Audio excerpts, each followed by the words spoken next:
Up, I thank God. Straight from the mud, now it's time to get the pie. Sweat, hit the blood, you can see it in my eye.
Up, I thank God. Straight from the mud, now it's time to get the pie. Sweat.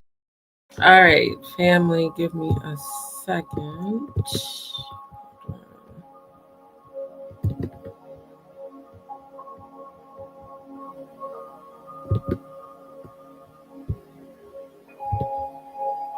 Okay, I had to be anal about my tabs that are open. Give me a second. All right, family, good to see all of you in the building. Faye, good to see you, my love. Thank you so much for the positive energy. Thank you. Dee Dee, good to see you. Thank you. Patty Munn, good to see you too. Glad to know that y'all missed me in a couple of days. I've been out trying to rest and get things taken care of. All right. So, family, there has been a lot of updates. What I'm going to do is present a couple of articles that I found, and then I am going to skim through the very, in my opinion, blood sacrifice, homegoing rituals, the satanic rituals of it all, that I found in the footage of her homegoing, Angie Stone's homegoing services. Now, again, not found any sort of evidence of her alleged death.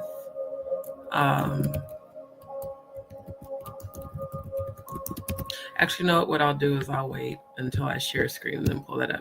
Because, yeah, I'm still not finding evidence. And for those who have said, well, there's still an investigation going on. Well, how in the world can there be an investigation when she's allegedly been buried? So again, all the services that I saw, closed casket, just like I told y'all. No proof. No proof that that's her. And, I don't know how to feel about a lot of it, but I'm going to get into it. Hold on. Why does it keep making this circle so big? I don't want the circle that ginormous. Okay, well, whatever. No big deal. All right, so Thank you to all. Oh, we got Lisa Adams in the building. Grand Rising, my love. Good to see all of you. Shout out to everybody in the building. Shout out to everybody for your positive energy, your prayers. Thank you to those who have donated. Thank you to those who reached out that they couldn't but sent prayers. And thank you to those who reached out to check on me. I am not over the physical, I don't want to say problems, but the physical challenges. Let's say that. And I am still in the midst of it. But I wanted to specifically come back tonight because, or rather this morning, because it is the day after the 2 satanic holidays that I told you guys about are going on during her homegoing celebrations of life. So again, I found quite a few things very interesting, and I saw a lot of symbolism. That is the reason that I chose to do the thumbnail the way that I chose to do it. You know what? Actually, I'm going to share screen and show you guys this first. Give me 1 second.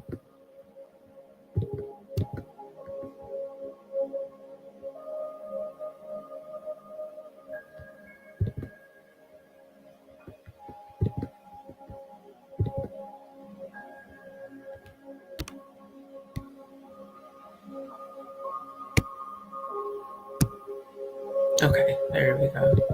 Just trying to bring the actual post up. Give me 1 second here. Okay, why is this here? Can we move that off the screen?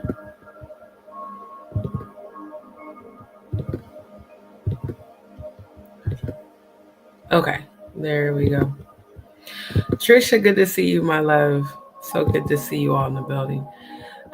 So this just popped up in my feed because you guys know I'm multi-streaming. It says, in your journey, there will be in-between times of transition. You may feel lost, confused, angry, unseen, or empty. Don't confuse these times of transition as a forever state of being or being broken. You are breaking away from what was, creating space to welcome what will be. And Asheo, I do receive that. So I'm definitely still going through my own period of transition. And it is not easy, but I'm so grateful for strength. And even more so, I am grateful for the positive alignments that have been going on. Hold on. Because I just realized my channel did not update. Hold on.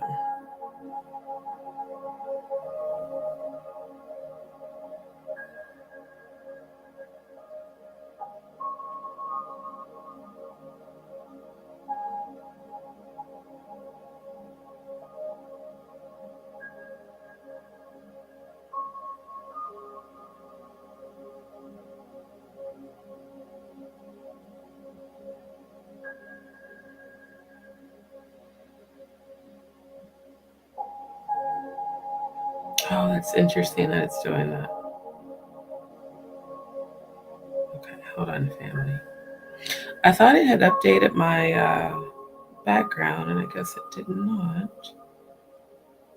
Hold on. Because I recently accidentally reset a lot on my phone. It definitely wasn't by choice.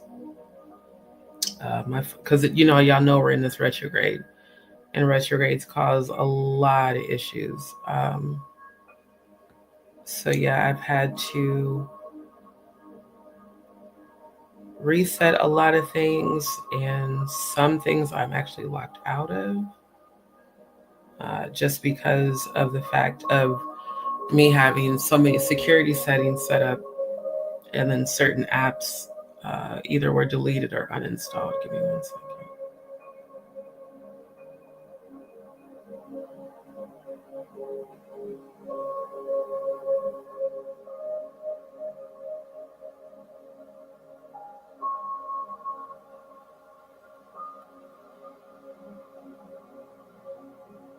Okay, I'm gonna leave it there for now. Let me refresh to make sure the changes that I just did took place.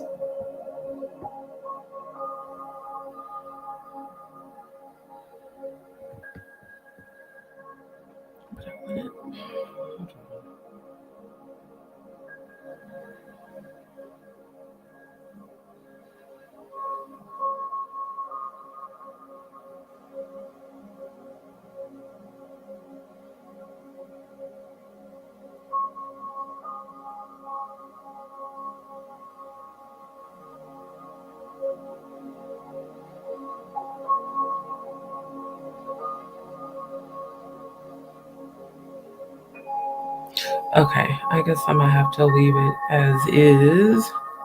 Hold on, right now. Can we go back? Okay.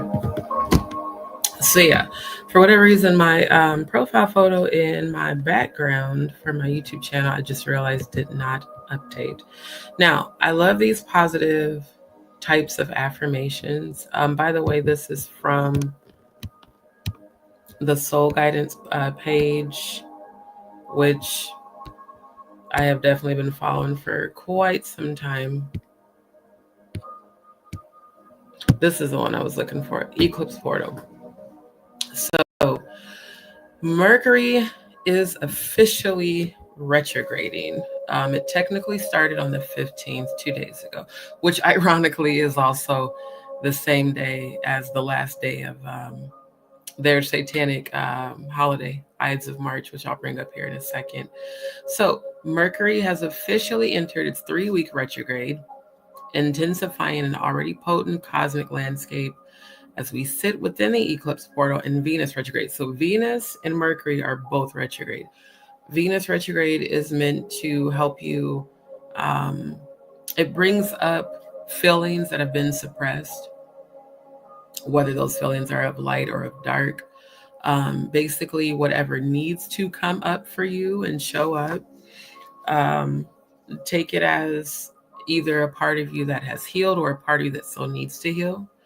Venus retrograde definitely focuses on all types of relationships, from platonic to familial, professional, and of course, personal and intimate. So if you are finding yourself in a different space with people, and if the universe is vibrating people away from you, allow it. Please hear me clearly.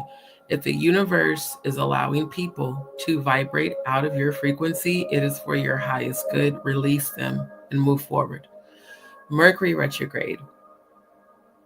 I personally feel like Mercury retrograde is just meant to try your patience and to also uncover hidden parts of ourselves, and also to show you where you have healed and grown.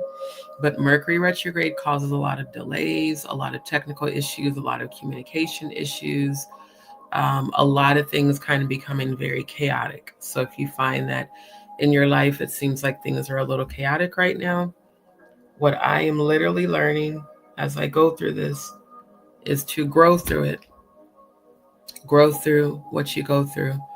And, me being a Scorpio and us always wanting to have control. People say control, but me, I look at it more as I want to be able to manage everything in my life. And so this transition I'm in now, I'm having to flow with a lot.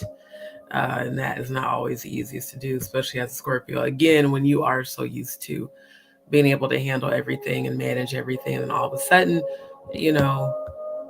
the opportunities to manage are taken away and or delayed. So keep in mind we have Venus and Mercury currently in retrograde, and I do believe, let me look it up.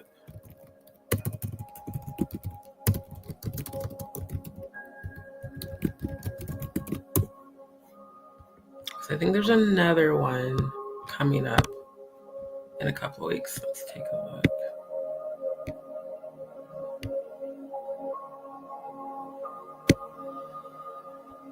Okay, so yes, it's definitely. So yeah, if you thought your life felt off lately, it's because you're right. Your instincts are correct. So Venus is in retrograde until April 12th, and it's retrograde in Aries. Aries is a very fiery sign. And Mercury is in retrograde until April 7th in Aries and Pisces.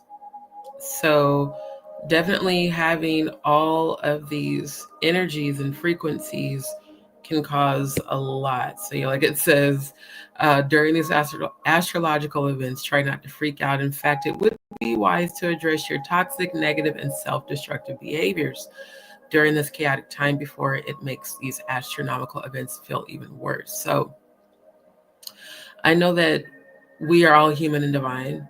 And in our human complex, we've been conditioned to, when things go left or don't go as we had planned or as hoped, to just plummet into negative self-talk, toxic behaviors. Like some people, when they go through a lot of challenges, they'll start drinking, or they'll start doing certain type of drugs, or they'll start fucking everything that can walk.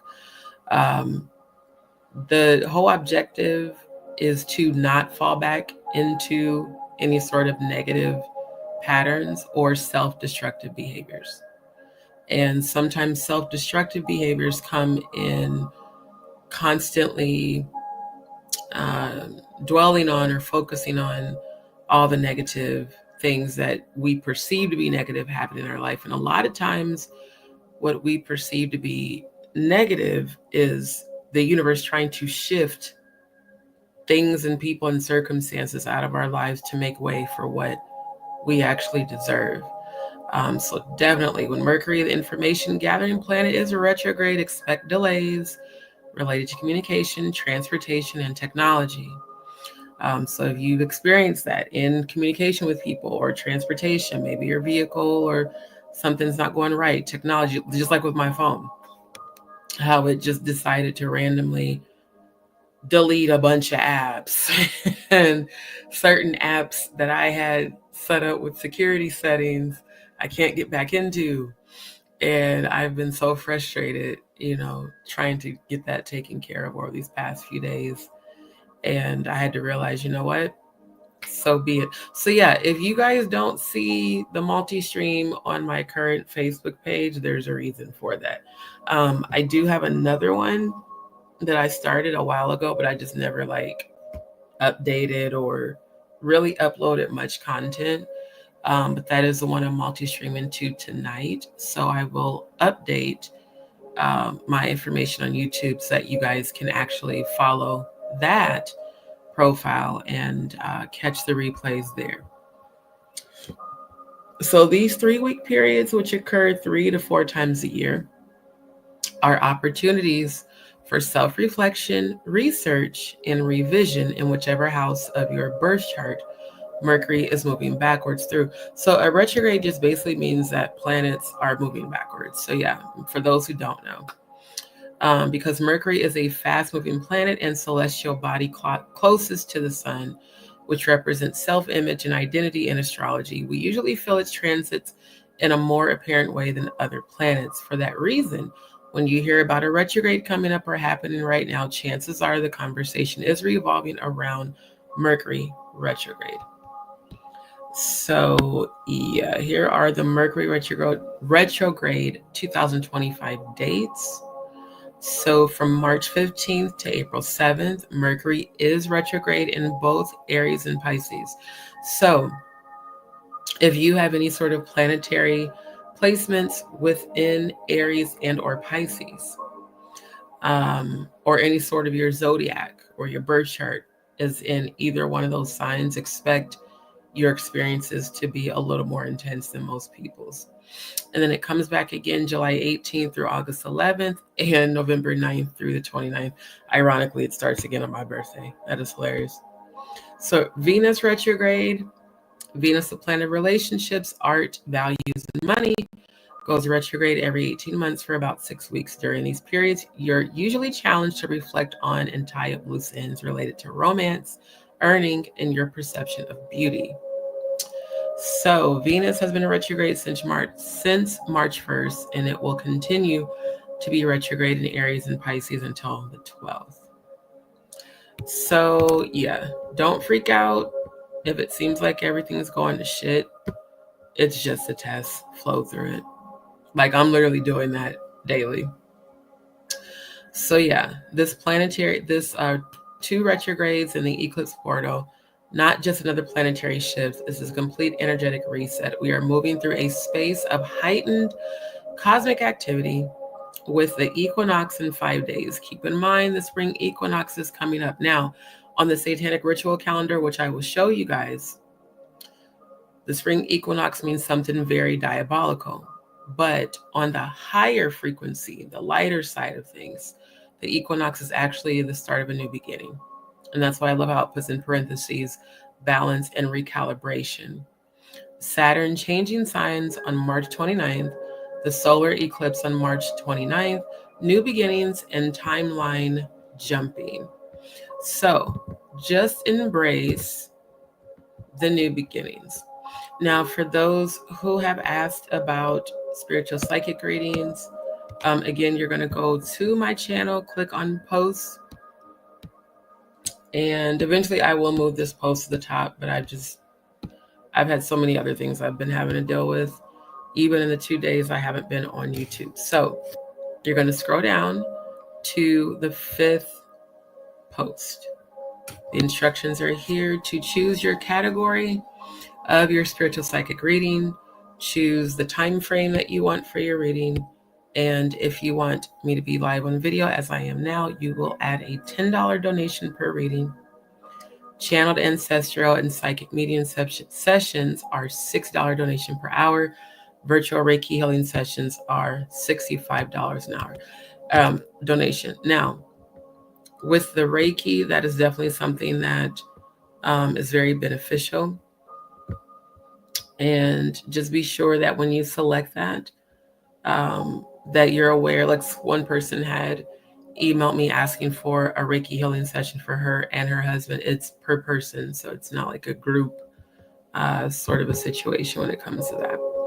I also want to thank everyone who has been signing and sharing my petition to stop global cyberbullying and gang stalking, and to hold YouTube and Google accountable. Andrew, good to see you. Thank you. Yes, the prayers are still needed, family, because my body is still putting me through a lot. And yeah, and by the way, anyone that can send donations, my Cash App and Venmo is scrolling across the bottom of the screen. For those who don't have access to Cash App or who have had issues trying to send donations, just sign up for Venmo. And when you sign up, just send a friend request to my actual profile. It makes it so much easier for you to just send your donations. As far as the international, I'm still working on that because I understand that some of the DzPeepz in Australia don't have access to Venmo. I just really don't want to use PayPal anymore. They charge too many fees. They do too many. It's just too much confusion with them holding donations and stuff. So I will find out a different way for the international viewers. Antoinette, good to see you, my love. Thank you. Thank you. You're welcome, my love. Grand Rising, Yvonne. Grand Rising. Thank you, Faye. Thank you so much. So yeah, thank you to those again who have been signing the petition, and then for those who have been asking how to share. Again, you'll scroll down to the bottom, scan the QR code, and then you can click any of these links to actually share the petition. So again, shout out. Why aren't you scrolling? Okay, let's go up. Shout out to all 722 signatures, and thank you to all who have been sharing the content. Now, I want to point out a few things when it comes to the Angie Stone of it all. Let's get, hold on.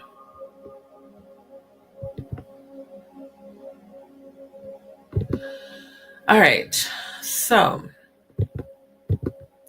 there have been some rumors going around Now, again, all commentary on my channel is alleged outside of my real life experiences and for the purposes of entertainment, education, and investigative research. And then all videos that we're going to review, because there are a couple I want to give my reaction to.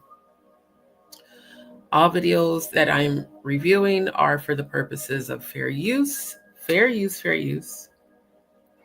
And that's for those purposes of criticism, commentary, entertainment news reporting, scholarship, and investigative research. So just want to make sure I put that out there as well. Now, the story continues to be that she was killed in a horrific car crash.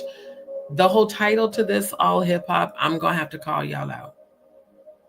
First of all, it wasn't a car crash. She was indeed inside of a Mercedes Sprinter van. Okay. Number one. Number two, there's now witnesses who have come forward saying that she allegedly was helped out of the van by a random white lady.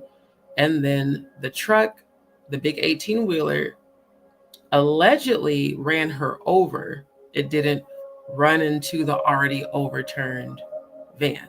Now, that's according to alleged witnesses. Okay. And I'm getting ready to present those details as well. So yeah, All Hip Hop. It says a source close to All Hip Hop who works with Stone's team confirmed she and 9 other band members were involved in the accident. Now,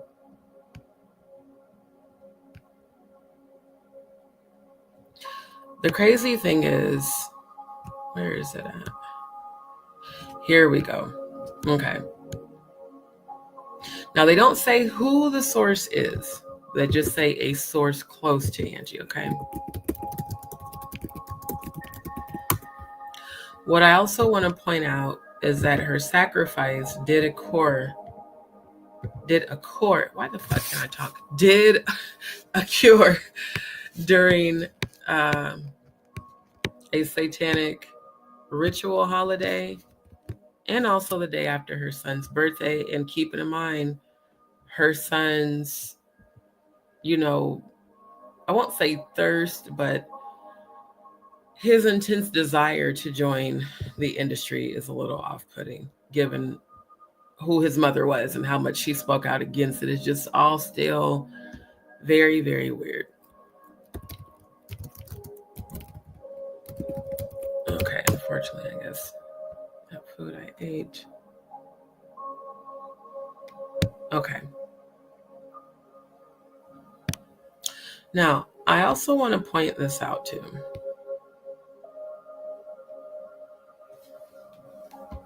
So, the 28th degree in Freemasonry is held by the Scottish Rite to be one, if its most treasured and cherished degrees of the Rite.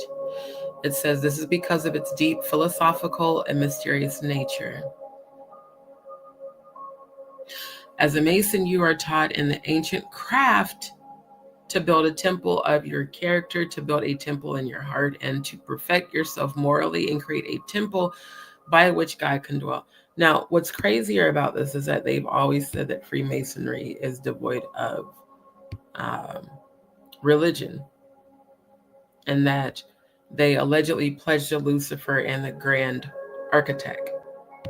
But what I was pointing out was the relevance of number 28. Because that is the date of her son's birthday. Here we go. In the 28th degree, we witness Masonry's transformation from an operative guild to a speculative moral fraternity. So I would not be surprised if we found out her son was going through elevating throughout that pyramid.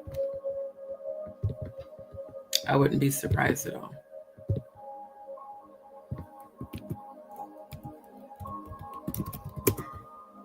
Because they do have to make certain sacrifices in order to make it, especially in the music industry. Yeah, let's pull this up again. So This is the basic Illuminati structure and its relation to cooperating satanic bodies, okay? Now, notice it says anarchy level, coven level. Level 1, original Bavarian Illuminati with 13 degree, novice 1 degree, novice witch, 1 degree of craft. Today's Illuminati with 6 degree or 6 lifetime positions and special positions. Why would one need a lifetime position? You got to think about that. Then you have the Knights, tapped candidates, Order of the Skull and Bones, and other ill orders. Knights of East and West, Minerval, Order of Teo of OTO. Then the Black Brotherhood, organized Satanism in hubs and the Brotherhood. So let's look at some information about D'Angelo. Because what I noticed is that he was not at any of her services. That's your baby mama. You weren't at none of her services, and she put you on with Clive. Shit is real suspect. Real suspect.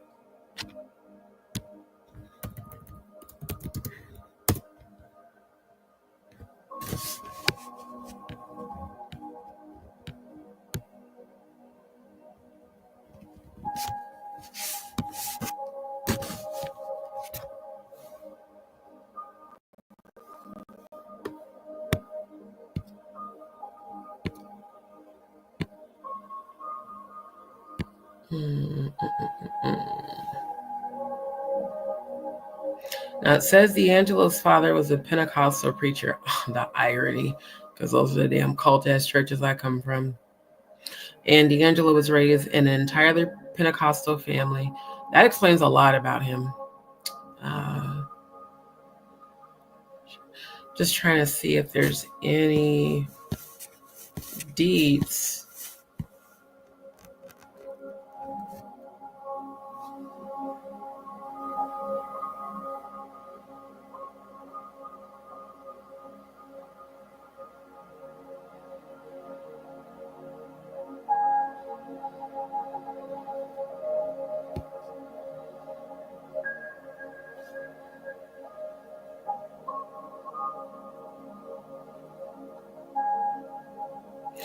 Okay, I'm looking for.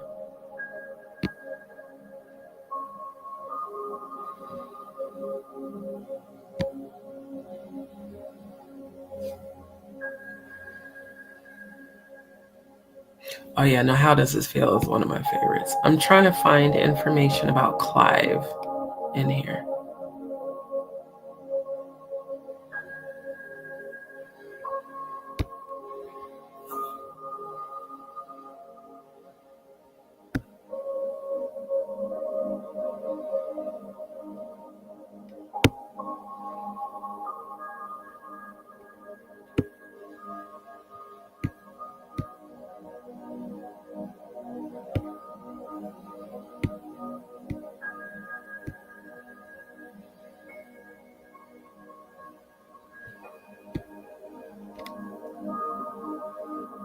Now that's intriguing.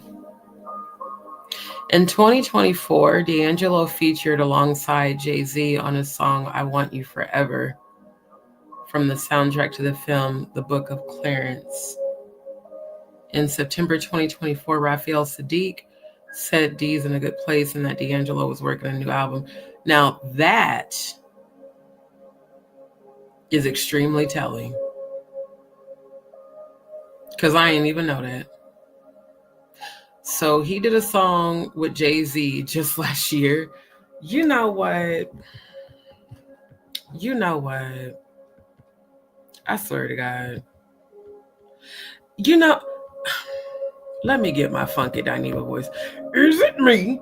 Or is it odd that D'Angelo was so close with Jay-Z, Clive, and Diddy and appeared to have sided with those groups of people? Whereas, oh yeah, here we go. Get out. Yep. January last year. D'Angelo and Jay-Z collaborate for first time on 9-minute. Who the hell makes a 9-minute song if it's not an actual, like,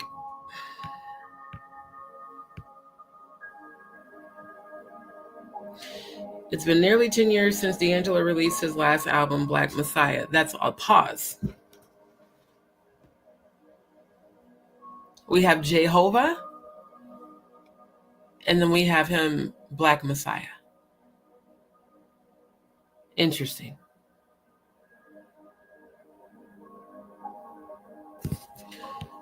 I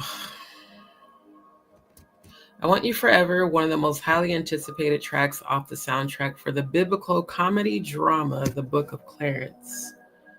In the week leading up to the movie, which hit theaters on January 12th, writer and director, looks like James Samuel, gestured to the fact that the accompanying album would include a collaborative track between himself, D'Angelo, and Jay-Z, with the news firming up soon after.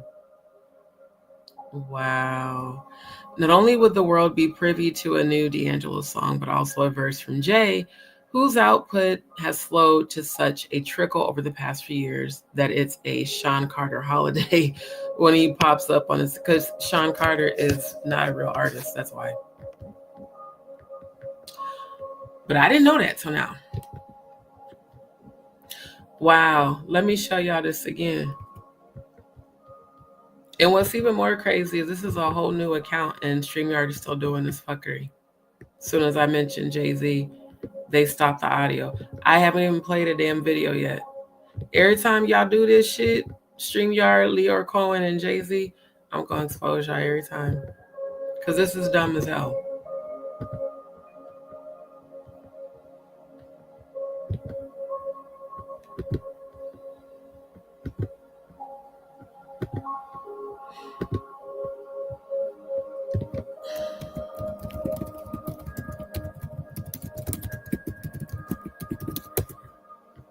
Okay, let me send that to myself so I can put these motherfuckers on blast real quick. I'll come back to the pyramid of it all.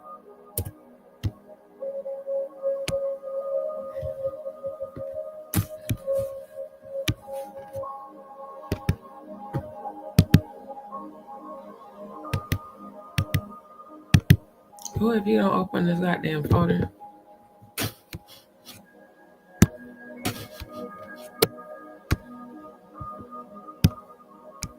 Okay, let me bring this up. Wait, what?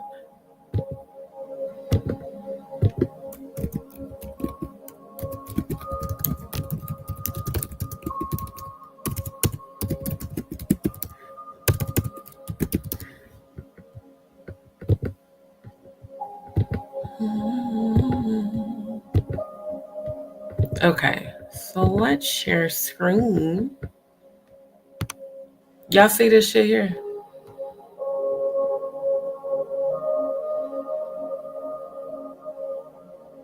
Why is it the minute I speak on Jay-Z, StreamYard,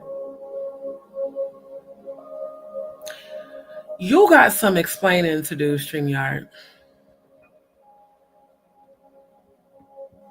You know,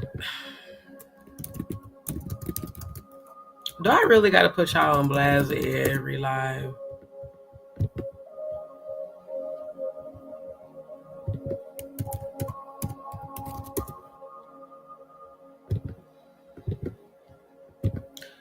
Is it me? Or could this be why?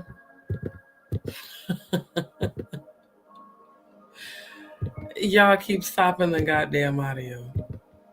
You know, I just don't think it's a coinkydink. I'm gonna leave that up on the screen for just a hot second. You know. Secret lovers. That's what they are. It's so hard to find the way they feel.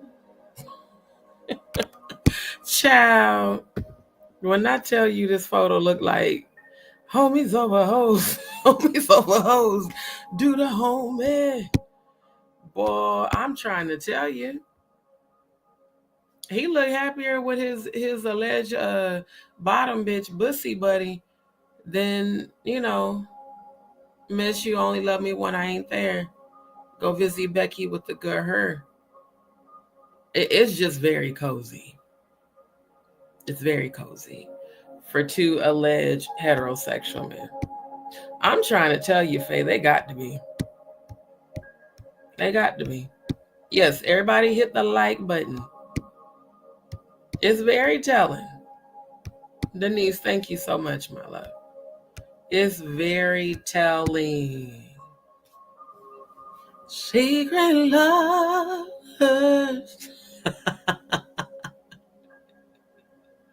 That's what we are. It's so hard to find the way we feel. I think you just gonna come out the closet, sir. Because every single time I bring up Jay-Z name, StreamYard get to top. I ain't even played a damn video and they're already stopping the damn audio. Don't make no sense. Grand Rising, my love. Thank you so much for the positive energy. Soul Sounds Grand Rising. But I just feel like, is it me?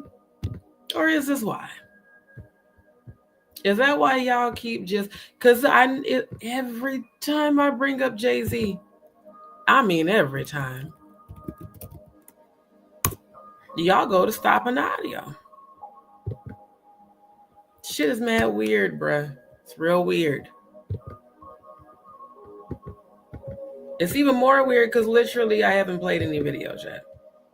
So I just think that maybe, just maybe, bringing up the Jigga Man might just trigger shit. It might be a code switch. You never know. It might be a code switch.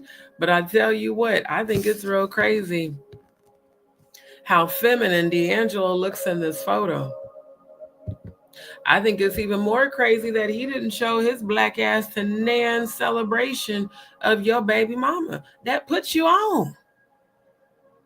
Because she told the whole world on the Vlad TV platform that, and on her own videos that she the reason your ass got on. Why do both of y'all look like aunties in this photo? Can somebody, you got Mr. Joe Camel meets Donkey Kong with them DSLs.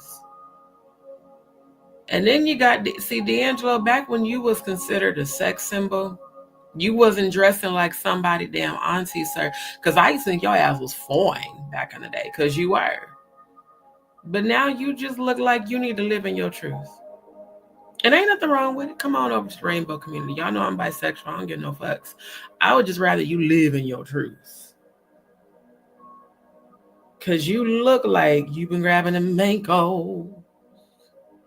You've been grabbing the mancos. Was you Jay-Z's power bottom? Oh, were you Clive's power bottom? I think it's more Clive than the Jigga Man. But it's interesting now. I don't recall ever seeing this on Instagram, nor TikTok, or the Tube about this collaboration. Why we ain't heard shit about it? It's real weird. Why they videos always be unavailable so you can't look at receipts? And then why is the song by two men titled I Want You For... You know what?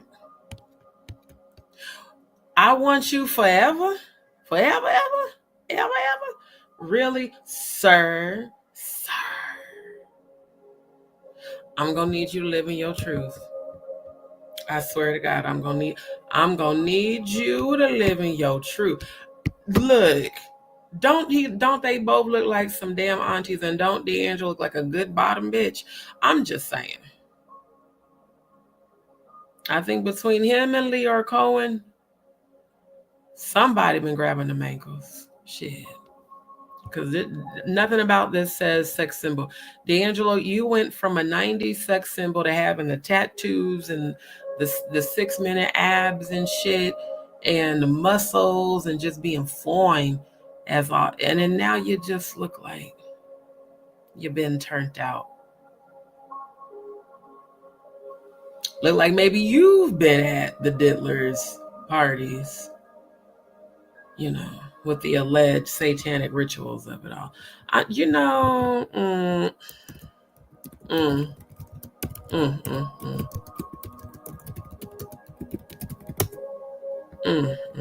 mean, you used to be so fine. And now I'm just like, wow, so disappointed.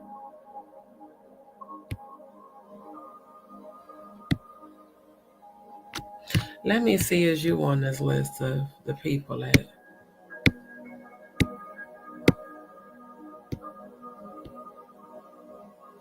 And we're going to get into the Mary J. Blige of it too. Because y'all know what I'm starting to wonder, and I'm going to elaborate on this probably tomorrow or later today, depending on how today goes and how I feel. I just, he could have been on a Special K, child, Tootsie. Why we ain't hear about this? This was just a year ago. Why didn't we hear about the I Want You Forever song by two men? D'Angelo did duets with Kendra Foster atop intergalactic keys. Really? Intergalactic. Courtesy of James Poyser and drum fills from Andre Dre Harris. D'Angelo's parts on Forever didn't sound that far off from the layered harmonies of Really Love and Another Life.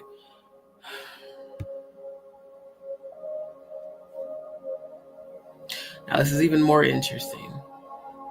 Jay-Z, on the other hand, tries a somewhat new approach, approximating the instrument with a sort of low vibrational, one more again, low vibrational stream of thought cadence and creating a disassociative space on the verse. It almost feels like a thought experiment, letting his sentences fall off the beat before catching up with it.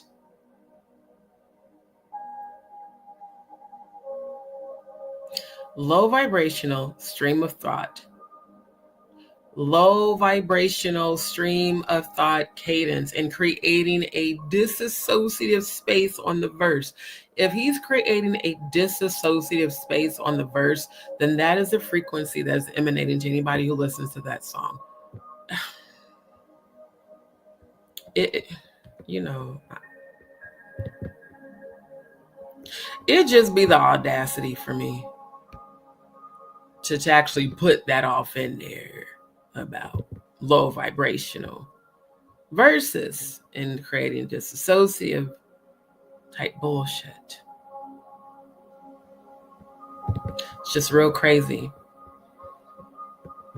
All these energies. And then, the diddler telling people to come and change their frequency.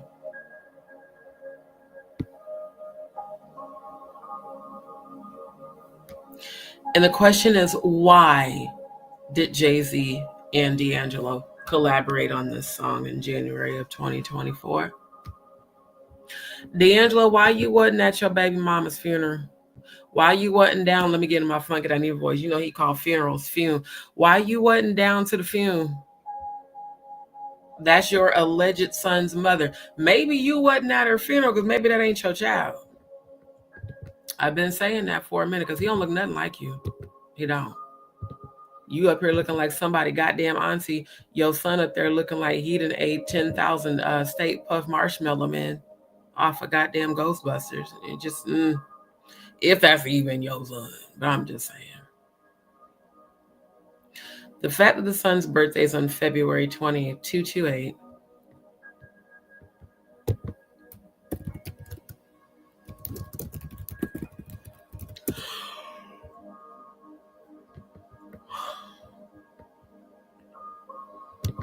Now I typed in 228 in Freemasonry. First thing that pops up, Bayou City Lodge, number 228 PHA in Houston.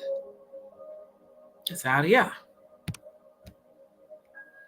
Yeah, that's interesting.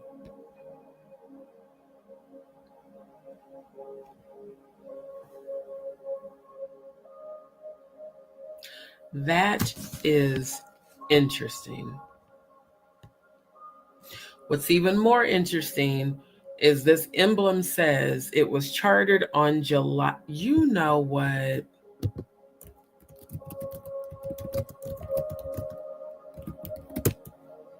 It was chartered on July 20th. July 20th. Let's take a look at that.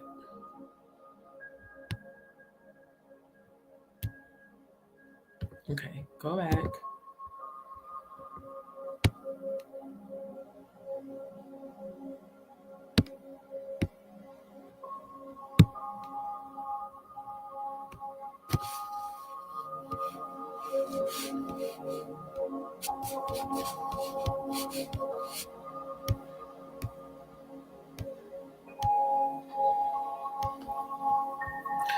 Is the one, because I had a previous article that showed the actual physical dates of when they start.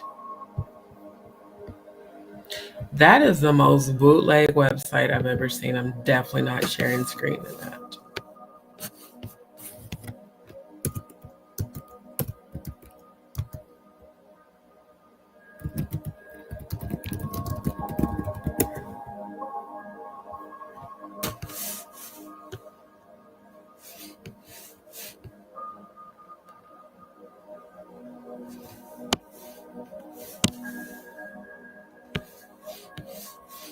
Here we go.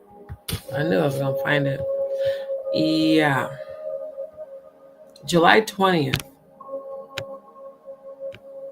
That's the date the Bohemian Grove starts. Okay.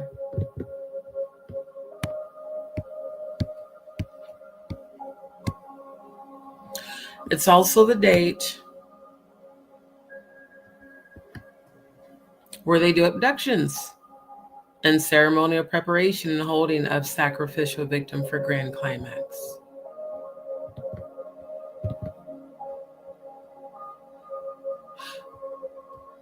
But that's all a coinkydink, right? 228, the Bayou City Lodge, founded on July 20th in 1919.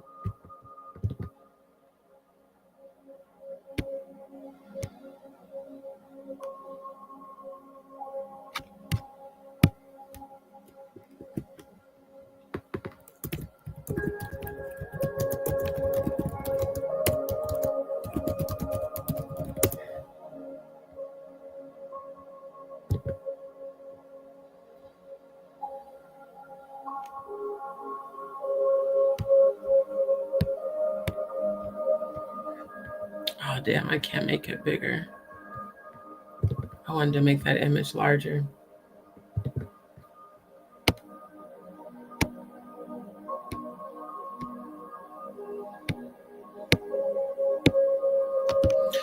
I have a feeling D'Angelo is a Freemason, and so is his son.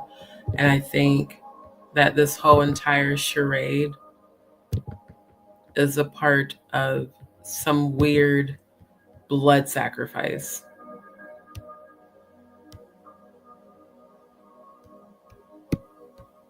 Exactly. That's crazy, Soul Sounds. Grand Rising Technique. Grand Rising. Yeah,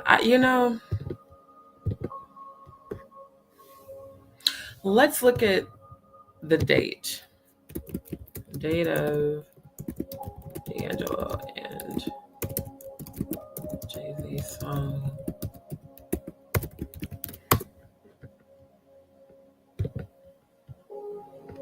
Now the article is dated January 12th.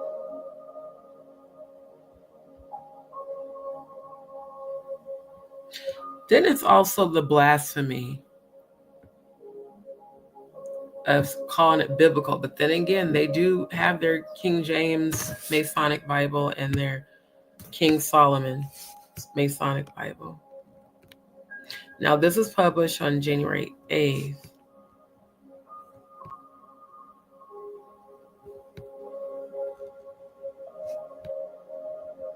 Okay, so the movie called The Book of Clarence,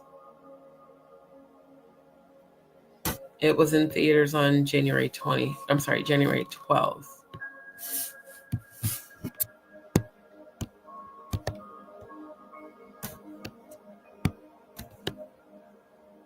Okay, so that's 5 days. Interesting, the in between.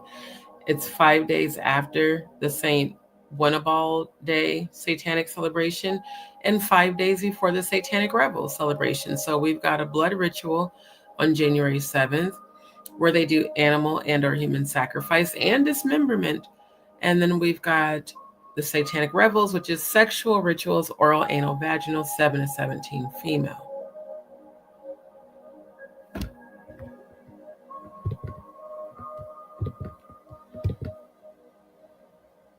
It's just interesting.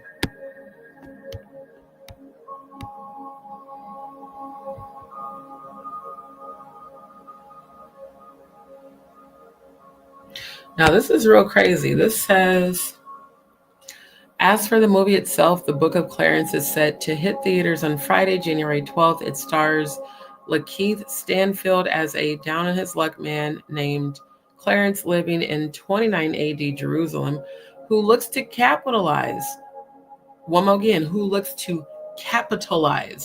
on the rise of Jesus Christ by claiming to be a new Messiah sent by God in an attempt to free himself of death and start a life of glory for himself. O Lucifer, son of the morning, in whom which we glory by saying good morning. That's why I never say good morning anymore. It's always grand rising. But the projections of being a new Messiah and capitalizing on the rise of Jesus Christ, the fake Antichrist, when Christ's real name was Yeshua, it is just very all interesting how this is all tied together. Even more so, D'Angelo has not released an album since 2014's Black Messiah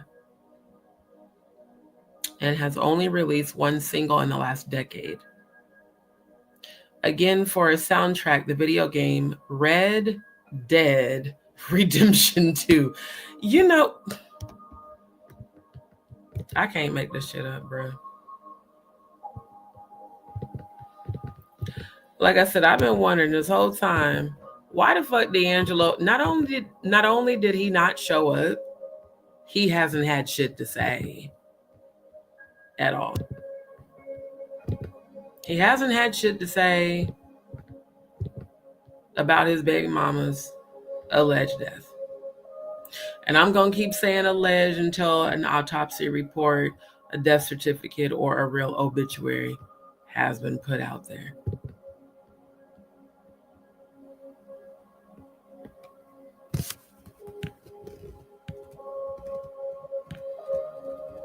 Now, this also says, I was working with Angie and her team on a YouTube channel, Angie's Secrets Revealed. Next, we were changing the concept to most likely call it a different name. We just finished a video in November called Industry. There was so many things we discussed about doing. The day is sad and I'm still shocked. So this is a source close to her. Now, let me go to Angie's YouTube channel real quick. Because she definitely had the whole secrets reveal.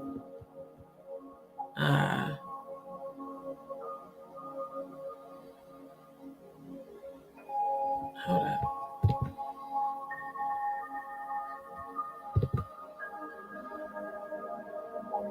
Oh, this is the guy.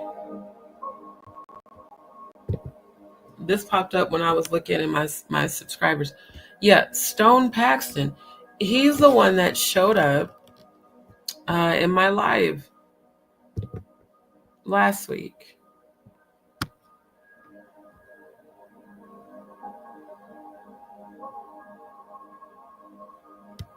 And he's the one that said he was close with Angie and he had some receipts.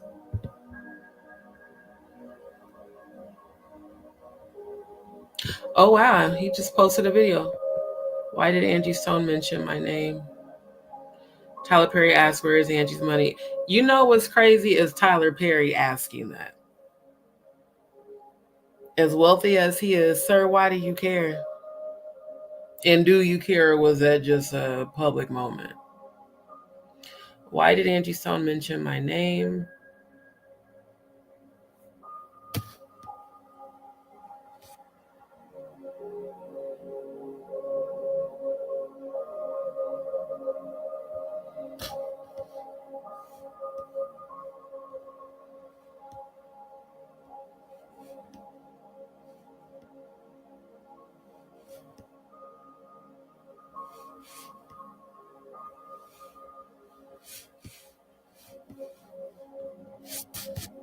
Damn, now I gotta watch that video. I'm gonna come back to that. Because that was not where I was trying to go. But I saw that pop up in my feed. Because here's what I'm wondering.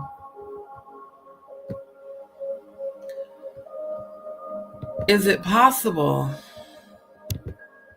that Angie Stone, Jaguar Wright, Mary J. Blige, Alicia Keys, Jill Scott, and Erykah Badu, is it possible that all of them could have been either novice witches, practicing witches, knowing spells and secrets, or master witches or sisters of light? There's Asmodeus again. You know, there's so much deception that goes on in this industry. It's hard to know who's who. Now, I do know that Angie, definitely spoke about God and spoke out against the industry for a very long time, even longer than Jaguar has been. My question is,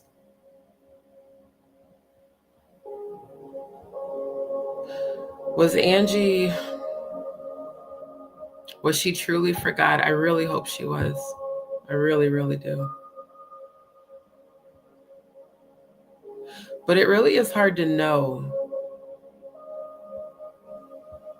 because so many people in this industry pretend that they are so in love with the Most High God, but yet,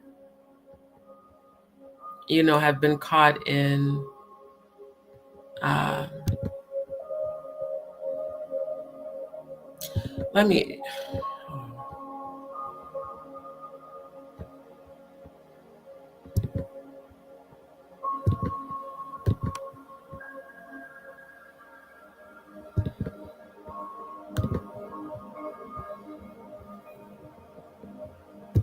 okay, there we go.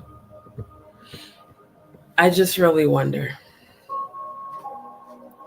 is it possible Angie was indeed a part of a satanic blood sacrifice?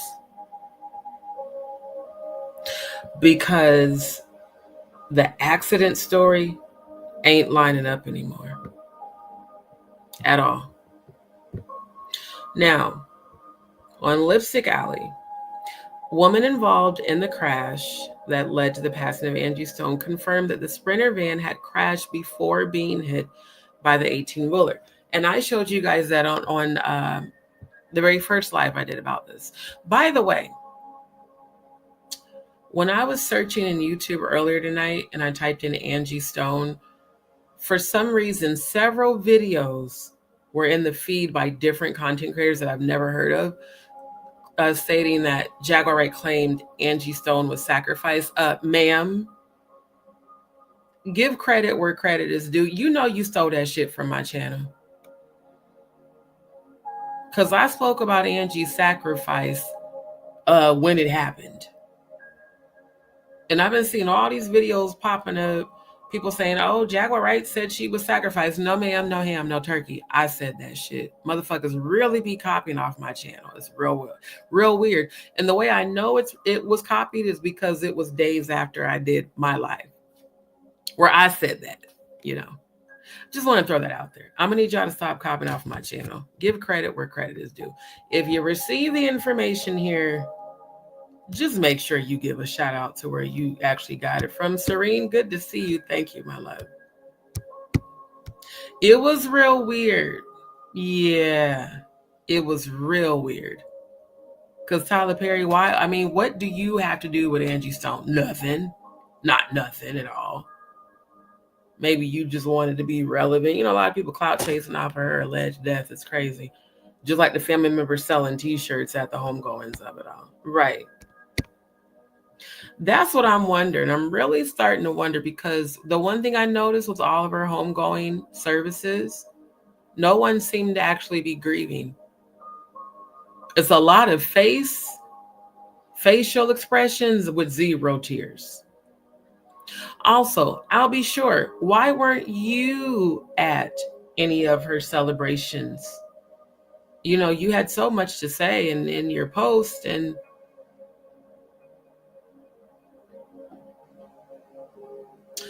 why haven't you or Jaguar Wright made any sort of a tribute to Angie Stone? You guys seem to know so much about her, right?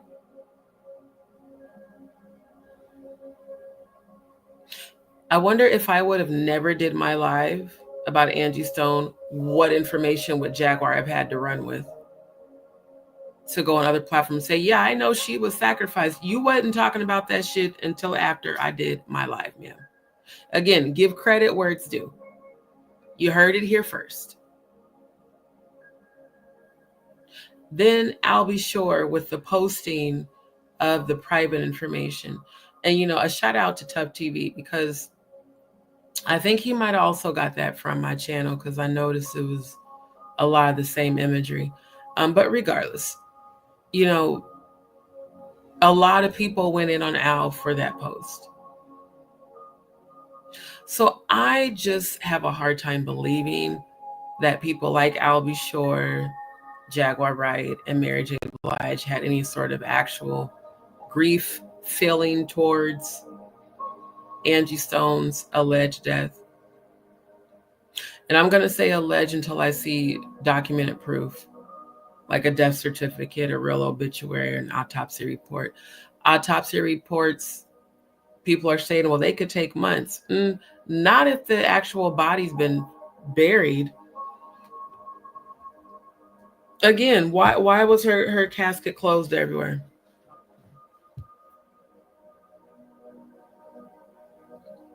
All three services, it was closed casket.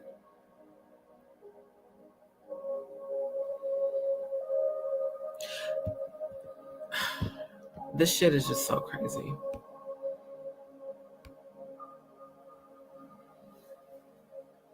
While the crashed vehicle, so here we go. The story has been truly heartbreaking. Cliffs, another victim involved in the crash, recounts that she pulled over to assist with the crash that had already occurred. She recalled helping a woman from the crash scene find a place to stay safe. While the crashed vehicle was still on the highway, an 18-wheeler rammed through the already serious accident, hitting her and the woman she was trying to help. And now that we have most of the details, the woman she was trying to help was likely Angie. Here's the thing. An 18-wheeler ramming into an overturned Sprinter van makes absolutely no sense. Why would an 18-wheeler target the van unless the person driving the 18-wheeler was told exactly what to do? Y'all do know they use drones nowadays for everything. Now, it says video currently unavailable. I think I downloaded that video. Hold on. Let me take a look. Because if so, I will send it to myself. Oh, I did. Okay. Yeah, let's send that so I can show it via email. It's also crazy how they keep taking shit down.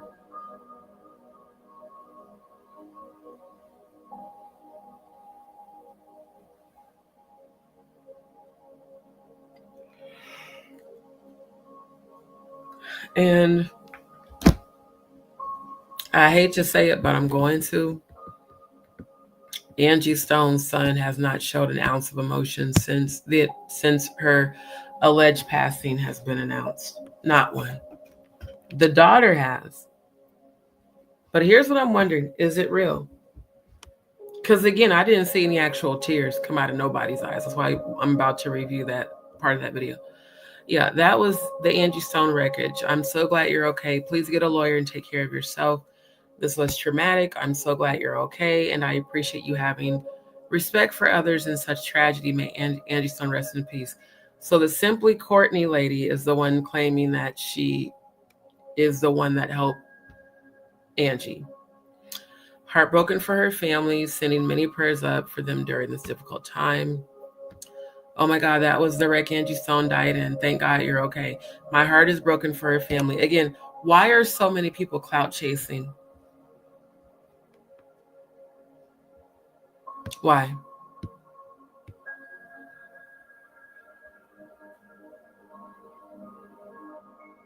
So assuming this indeed was Angie, this woman pulled Angie out of the crash van, and then Angie was hit by an 18-wheeler after being pulled to safety. Where's the investigation about this accident?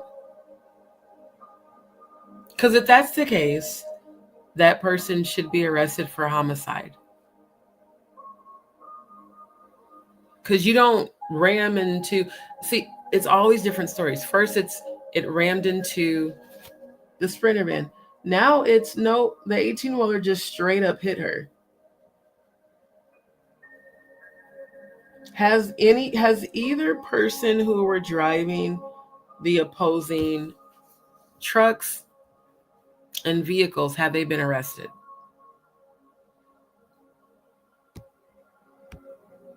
Now it says Alabama law enforcement shared details on Sunday of what they're investigating. They confirmed one collision, single vehicle crash, followed by a second Sprinter and 18-wheeler.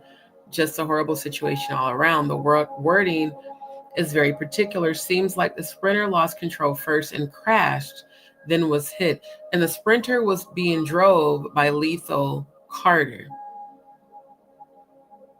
And there's a lot of rumors going around these YouTube streets that Lethal Carter had a very terrible driving and criminal record, and that he was allegedly also driving without a license. So I would think that since Lethal Carter survived the crash and was the driver, most states, when you drive without a license, they will take you to jail. It's just real weird. The first collision had the Mercedes-Benz in a single vehicle crash in which the van overturned on I-65. After the van overturned, ALEA said it was struck by a 2021 Freightliner Cascadia driven by Jared S. Wilkinson, 33, of Skidmore, Texas. I just always think Skidmark every time I hear Skidmore. Yeah, oh, here we go. Lethal Carter.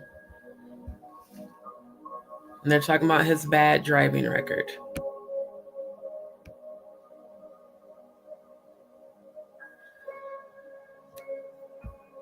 So yeah, according to this, they're saying she initially survived the first accident. So now we kind of, this do make more sense. Because again, everybody's been saying, how is it that Angie's the only one that died? Well, if she didn't actually die in the crash, it makes sense. If this is true, that this woman was able to pull her from the van, that would explain why none of the other passengers died either. Straight up. Thank you, Andrew. Appreciate you. Thank you. Not Nan footage. And that bullshit on the TMZ website ain't nothing but a bunch of blurry bullshit. No receipts, no proof. Literally. That's why it annoys me to see all these different content creators. You know, it just popped up as I was searching for Angie Stone, and it was called was it Soda TV Live or some other channel where it was saying they were paying a tribute. And I'm seeing all these different, content creators I've never heard of saying Jaguar Wright says Angie Stone was sacrificed. Yeah, she said that shit after watching my live where I put that out there. Again, give credit where credit is due. Right, safety would have been taking Angie to the other safely away from the van wreckage, not having her sit on the side of the street. Thank you so much, Kia Ora. I am hanging in there. I still have a lot that I'm dealing with medically, a whole lot, but I'm speaking healing and abundance. This is weird.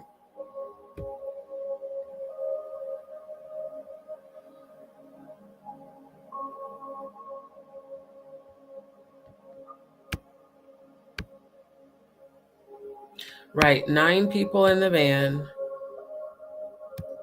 Let me see what if Letha Carter had anything to say. I'm gonna switch my banner real quick to the copyright disclaimer. But yes, thank you, Kia, for asking. Not gonna hold y'all. I am still going through a lot physically. So yes, anyone that wants to send prayers, please do. And anyone that can contribute, I am trying to get in this week, hopefully with a colorectal surgeon, so I can get this process started. Okay, I'm going to review this to see if, now again, I don't know if this is actually Letha Carter speaking or if it's just a YouTuber talking. So again, I am reviewing this for fair use for the purposes of my own investigative research to find out if indeed Angie Stone really was allegedly killed as a blood sacrifice, or if it's possible that she could have been abducted. Letha Carter. Now, y'all let me know if you can hear the video, because I know how StreamYard stops. It just randomly stops the audio. If you can hear it, put a Y. If you can't, put it in. Was the driver of the 2001 Sprinter that killed Angie Stone. His arrest record, as you can see, is a very vicious rap sheet. 85 and 75 speeding, parole violation 2002, forgery first degree felony 2001, sentence pled guilty, forgery first degree felony 2001, $62,000, driving while license suspended 2000. Pause.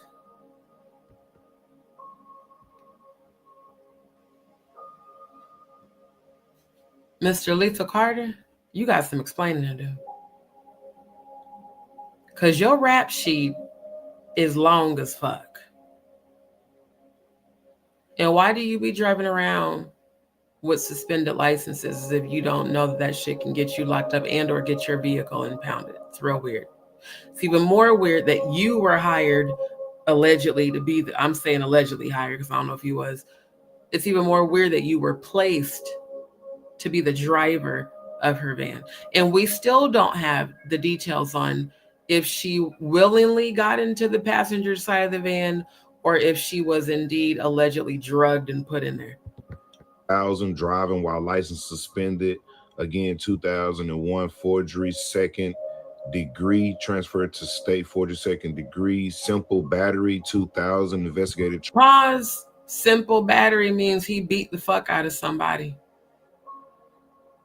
Was it a woman? Then I'm seeing possession of firearm by convicted felon. Most convicted felons aren't allowed to carry firearms. Then it says plea accepted.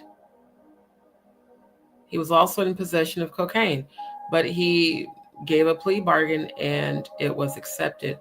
I wonder who he snitched on, allegedly. Charges was closed. Possession of tools for committing a crime in 1998, possession of cocaine in 1997, credit card theft in 19. God damn, credit card theft too? The fuck?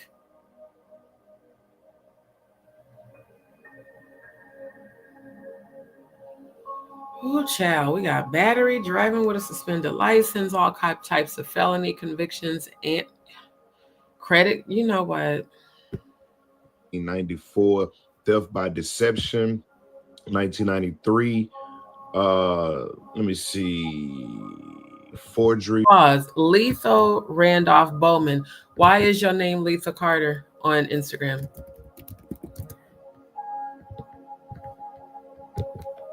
Lethal Randolph Bowman.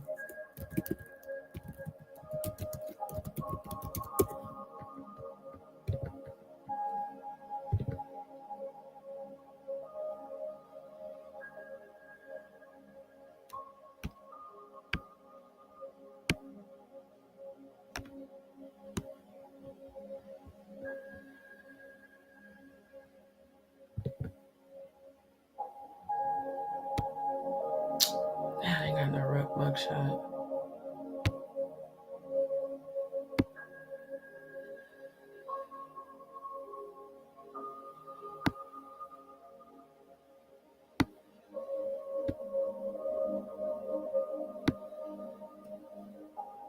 Wow.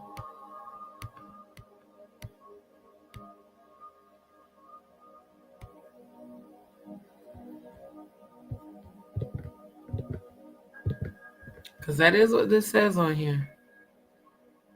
Lethal Randolph Bowman. First degree. 1992, forgery first degree. 1992, theft of service. 1991, forgery first degree. Credit case without case. 1990, burglary. 1991, converted. Let me see. So, gang, as you can see, this is the rap sheet of the driver. The driver of the Sprinter has never been driving. This guy has. Thank you. Of all people to have drive that Sprinter van, they picked the worst. It is definitely giving sacrifice. It's definitely giving that, in my opinion. I mean, what the fuck? Has more felonies than the person that should be driving. Also, right. He has a lot of suspensions on his driver's license, which means they took his driver's license on certain occasions. Yeah, he should have never been driving. I wonder if Angie Stone knew this guy's rap sheet before she let him get behind the wheel of a car. Who's to say Angie Stone was the one that let him get behind the wheel? Because to my knowledge, artists don't hire the drivers. I mean, that's usually something that's supplied by either their label or the execs that are, you know, putting on and promoting the events. And I still don't think Angie willingly got into that passenger side of the van. I really don't. And that just goes to show, was he involved with the setup? Since he was driving the car and he wasn't supposed to be driving. Exactly. You have a whole felon.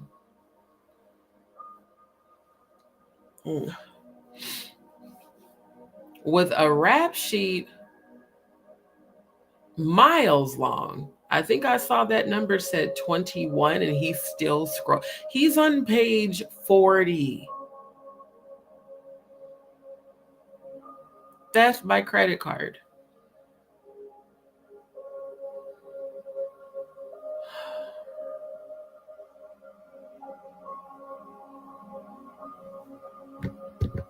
Was he driving because he was about to set her up? Was he involved in the setup? Did he have to be the driver in order to set up Angie's? Yes, in my opinion, absolutely. Something just, hold on.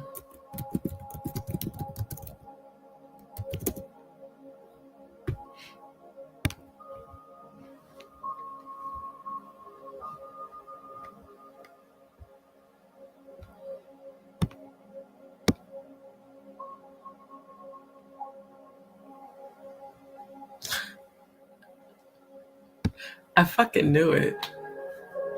I knew it. Jay-Z's partners with UMG, who she called out in December. Jay-Z's fledgling management firm, record label Roc Nation, is partnering with Universal Music Group in a multi-year deal. We're looking forward to working with Lucian Grange, chairman and CEO of UMG, and the incredible team he's assembled at Universal, Jay-Z said in a statement. We would like to applaud Lucian for collaborating with us to strike a new age deal. Again, why does Jay-Z and Clive faces always seem to be tied to people's sacrifices? I do too. And I'm still trying to figure out, the last name is Carter. Jay-Z, is that your cousin and them that you hired allegedly to drive this damn... Look. Thank you, Kia. Always off in the back. Just like a troll. So, we got the Jigga Man connected to UMG, who she called out. It's all just a coinkydink though, right? Just a coinkydink. So we still digging into it, gang. It's the Paperwork Party. Get the likes. Oh, this is from Paperwork Party? Oh, okay. This was on Lipstick Alleys. Ah, this was Paperwork Party TV. Now that's even more telling. Cause see, I didn't recognize the logo.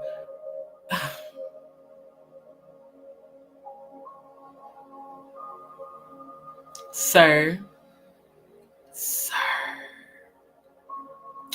You know, Clive Davis is very fond of you, Mr. Paperwork Party TV. Again, y'all remember when Jaguar, when we were still rocking with her, when she went to that hotel where Mr. Paperwork Party TV did that live interview and kept saying their location, and that Clive Davis was there. So now even more pieces of the puzzle coming together. We've got Mr. Paperwork Party TV, who in my opinion, he talks about Clive way too much for someone who claims to not be a fan. Number two, he found all these receipts on the man's driving record. Now I done found evidence that Jay-Z is indeed connected with UMG, who she called out.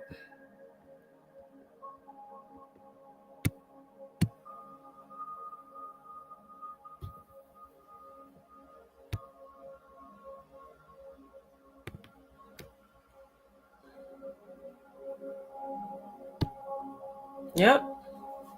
66.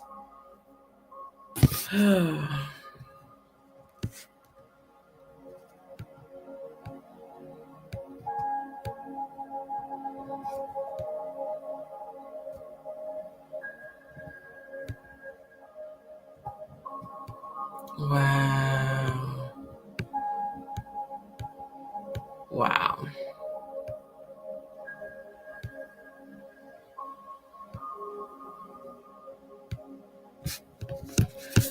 You know,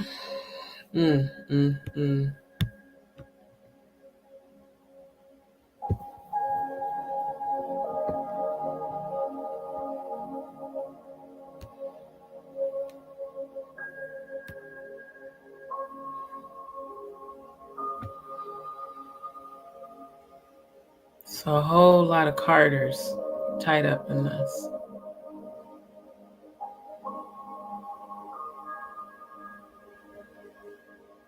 So I wonder, does he go by, I wonder if he has two different identities. Because we've got Lethal Carter and then we've got Lethal Bowman. But they're both coming up under the same person.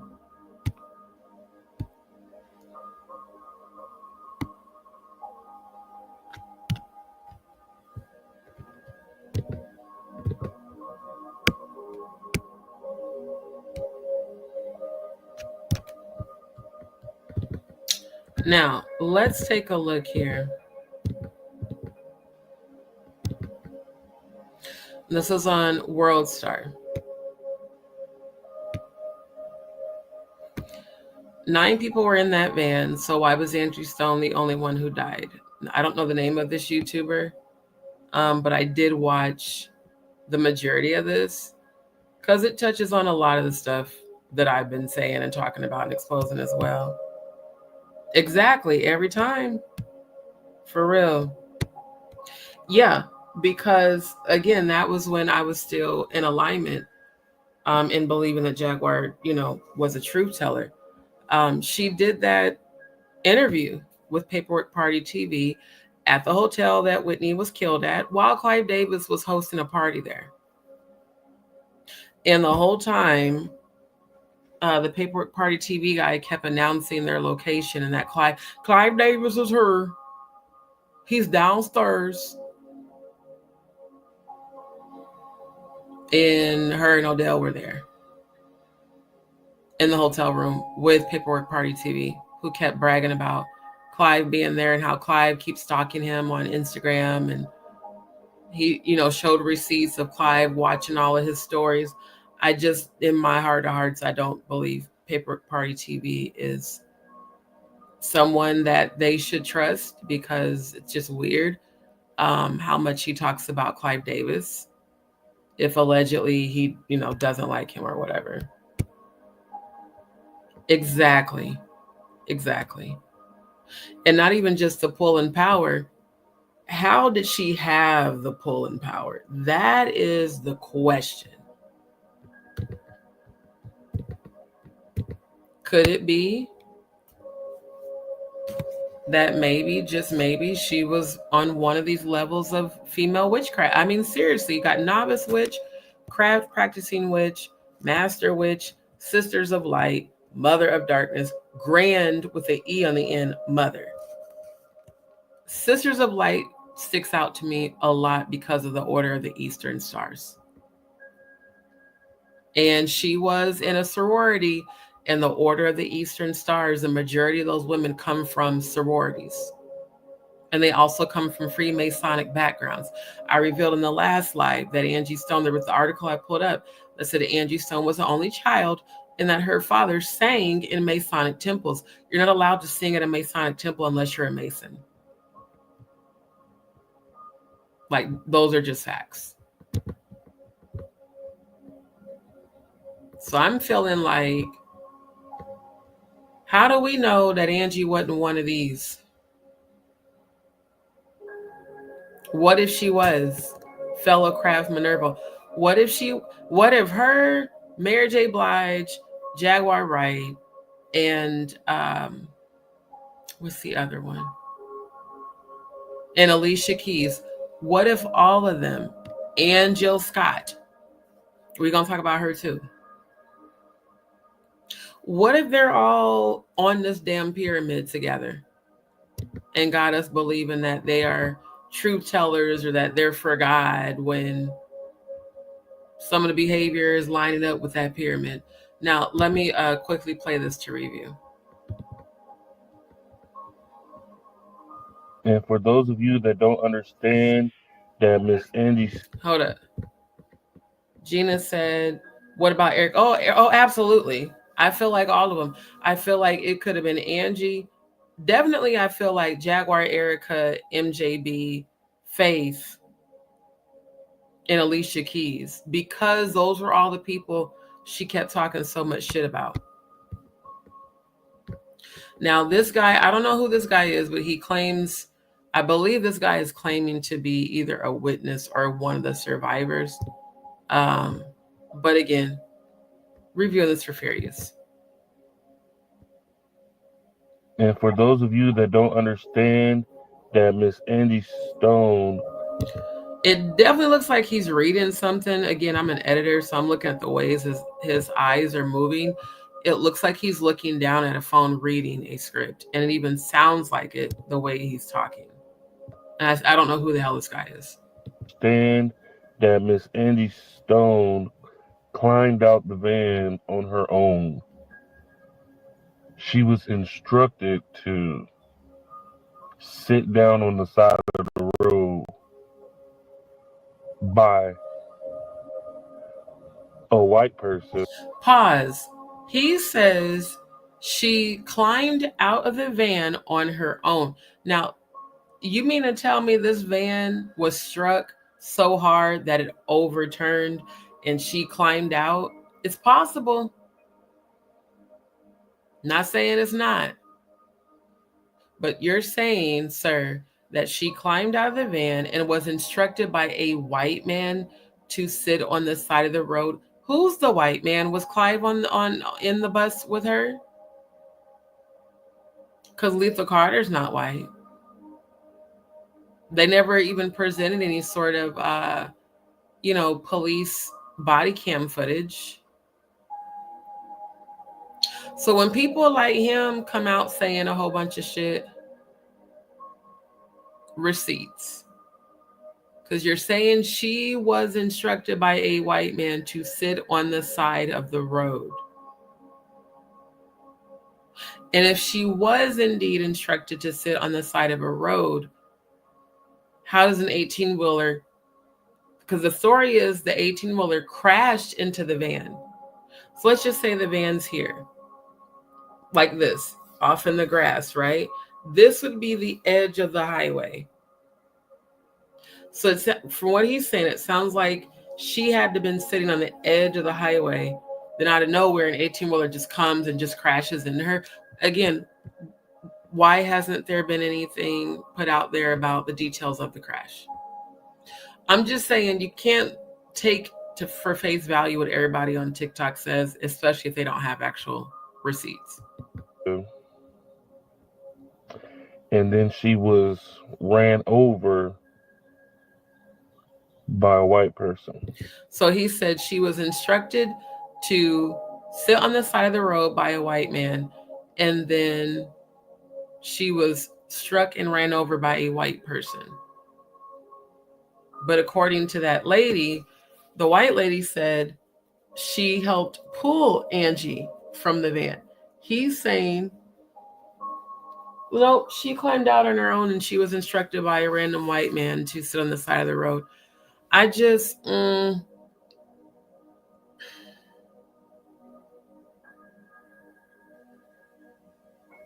it's just weird. And see, I told y'all, the story they told us, it didn't make sense. Out of 9 people in the van, how was Angie Stone the only person to die? See, we have... Now, I'm honestly more inclined to believe the TikTok story of it all, because it makes more sense, if it's even true. That heavyset guy's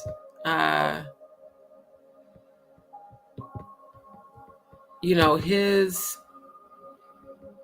rendition of how things went, or it just sounded fabricated, quite honestly. She was instructed to sit on the side of a road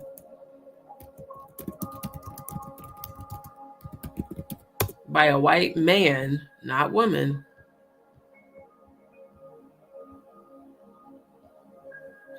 And then she was hit by a white man. Okay, you can say that if indeed the driver is Caucasian. But who's the white man? Now, give me a second. I want to... see if I can bring up this video file.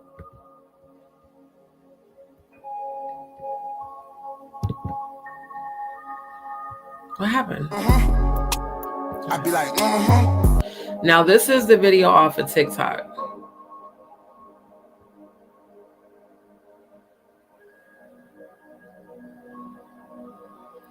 And this is that lady that alleged that she helped Angie out of the van. Again, don't know how true that is. Why? You know what? Oh, come on, man. Hold on.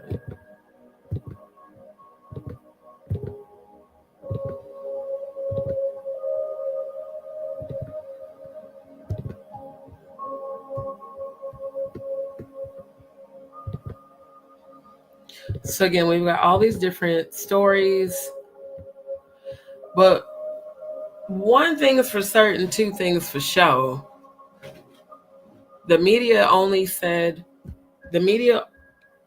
put out that Angie was killed. No evidence, no proof.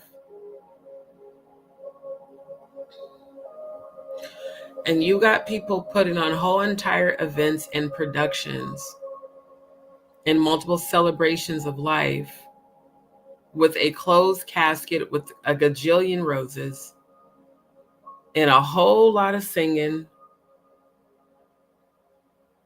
a whole lot of cooning,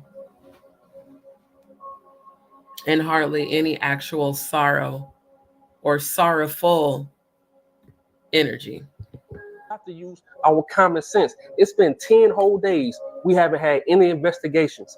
The truck driver, you had no update, no mugshot of the truck driver. Exactly. Here's what's crazy about it.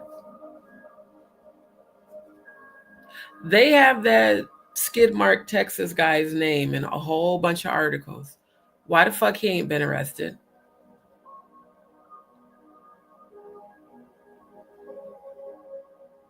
Because it sounds like homicide. Doesn't sound at all like an accident. Why hasn't he been arrested? Now, different sources are saying that, Alabama is doing a full-on investigation. Well, they have already pretended to bury her. I don't know what type of investigations you can do when someone's in the ground, allegedly. The people in the van, you have no interviews. No one is saying anything like it never happened. Make it make sense. And then I said, wait. Early in the video, dude said it was a Caucasian woman that helped Angie Stone out of the van. And then I found this video of the woman. Check it out. I hit an 18-year on the side of the interstate. I have pieces of the fender in my hair. And I have, it's oil all over my body. I'm going to clean this up and I'm going to get back to telling the story and I'll show you the footage. Okay, so now it makes sense. Is the heavyset dude, this look like the same dude in the beginning that said she was instructed by a white man to sit on the side of the road and then she was struck by a white man. And I think this is supposed to be the lady who allegedly helped her, but she just seems off. After driving the 6 hours home, showering. And she's reading a script. Again, I'm an editor. I can see her eyes doing this. You can even tell she's reading something. And why the fuck is she playing with her hair? It's weird. Of the woman. Check it out. I hit an 18-year on the side of the interstate. I have pieces of the fender in my hair. And I have, it's oil all over my body. I'm going to clean this up and I'm going to get back to telling the story and I'll show you the footage. After driving the 6 hours home, showering, and processing it all, here's the story. About 4 a.m. on Saturday morning, me and my daughter were driving to Charleston, South Carolina for her sweet 16 birthday getaway. We came up to a truck with a trailer and its flashers were on, so we slowed down some. And that's when I noticed there was an overturned vehicle in the fast lane. And it looked like it just happened. I pulled over and put my flashers on, and I told my daughter to stay in the car. And I ran over. It was a van, and I ran over, and there were so many people in this van, and they were just trying to get out. And I asked if they'd called the cops, and they said, we're just trying to get out. And they were helping this woman out off the side of the van, and I grabbed her hand and I helped her get down, and she seemed out of it, and I was holding her hand and she was wobbling around, and I said, baby, you got to sit down. And then the next thing I know, I flew and I fell down to the ground, and it felt like something not ran over me but brushed over me.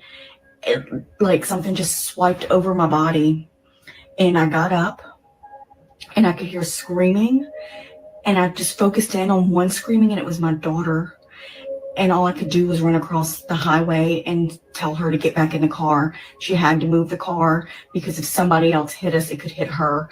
So she moved the car farther up the interstate, and I called 911, and they said they were on their way. And then all I could think to do was get to my daughter. And that's all I could do in that time. And when I was walking to my daughter, we're really running the best that I can do. I was in so much pain. My chest felt like an elephant was sitting on it. My legs were so... Okay, pause. So now she's saying she was hit too?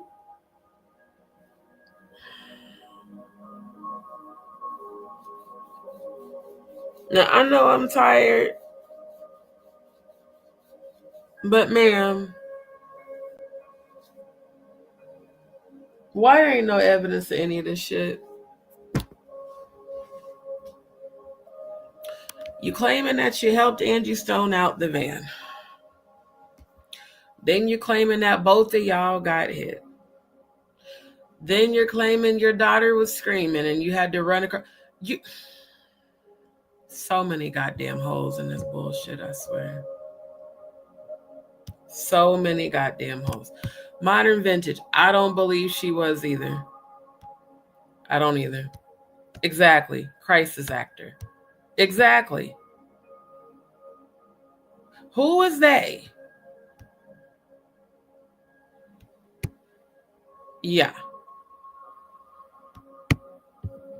Shit is weird. Hurt and sore, and I looked up, and there was an 18-wheeler that had crossed the median into oncoming traffic, and I knew that's what hit me and ran over. I knew that's what hit me and ran over. Okay. And brushed over me was the 18-wheeler.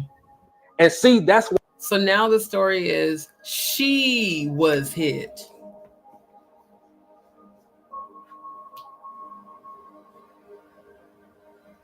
So now you saying you went to help Angie and both of y'all got hit? Okay. Why I love TikTok. TikTok will show you what mainstream news don't show you, what they trying to hide from you. So I went to her account, and she's from Louisiana. Her last post was February 28th, the day before the accident happened, and she deleted the video. So I'm like, wait, let me read these comments. And then I saw this comment. The comment was from someone named Nancy. Nancy asks, what happened to the video? Courtney, the woman that helped Angie Stone, she said, the 18-wheeler video accident post?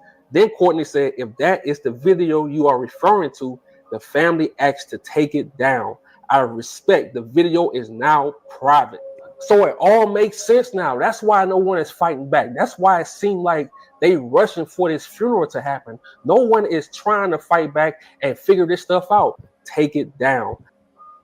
Helped Angie Stone. She deleted the video. So I'm like, wait, let me read these. Her last post was February 20th. Pause. This lady's last post was on February 28th. The same day as Angie's son's birthday. The same day Angie did the actual performance. Ciao.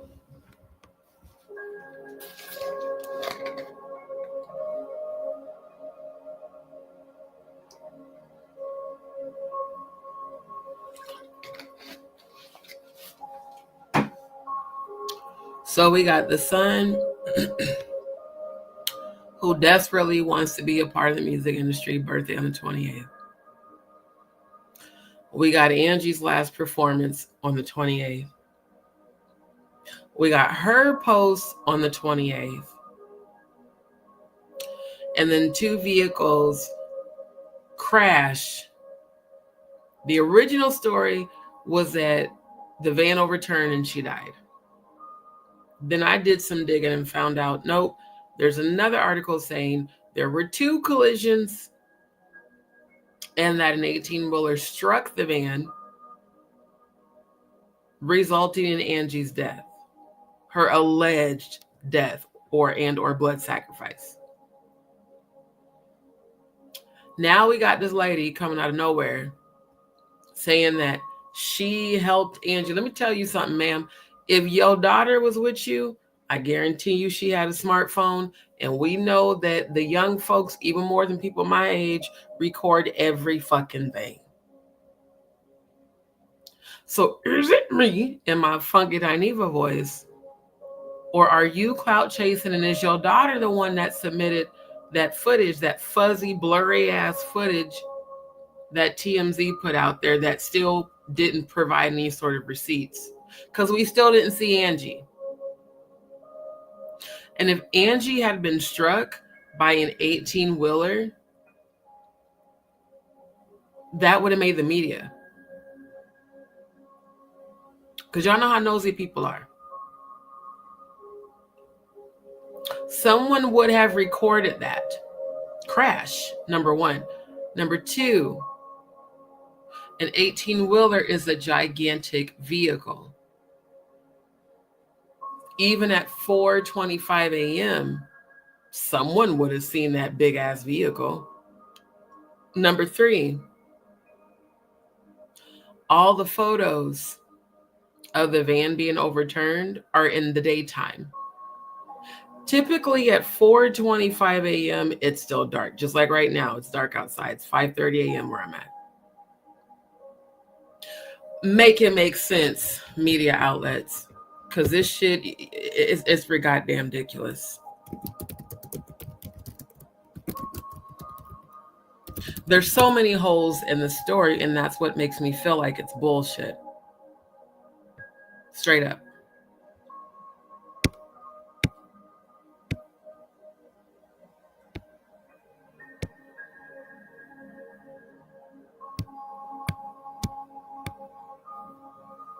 Okay.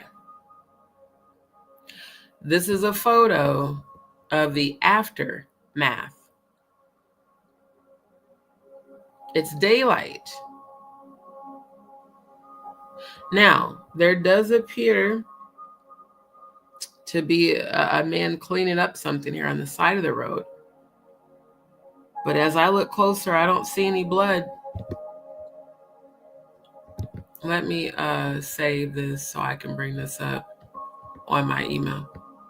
Because y'all know I'm going to fully investigate this. Fully.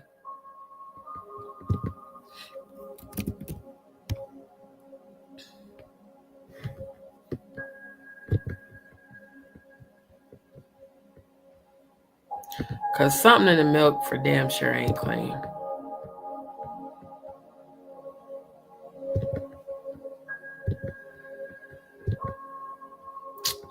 Damn it. I didn't save the picture. Hold on, let me do a print screen.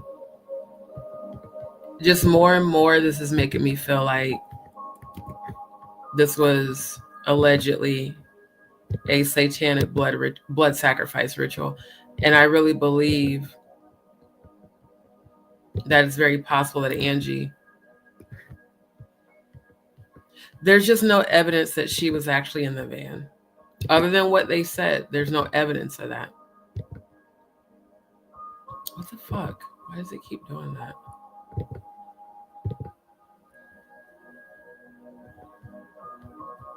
Hold on. Did it not save the photo?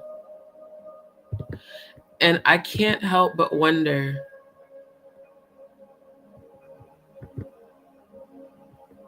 what is Jaguar's role in all this? I thought about the negative things that she said to me that allegedly her and Grace saw over me. But I feel darkness as it pertains to both of them.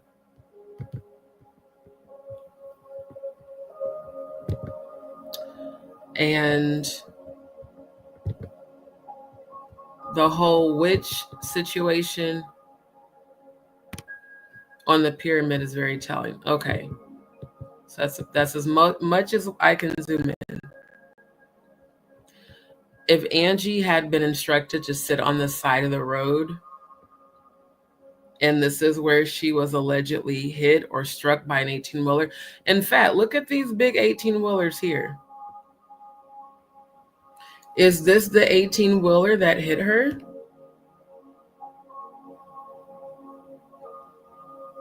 Because that's on the other side of the road, if so. Why ain't no blood here?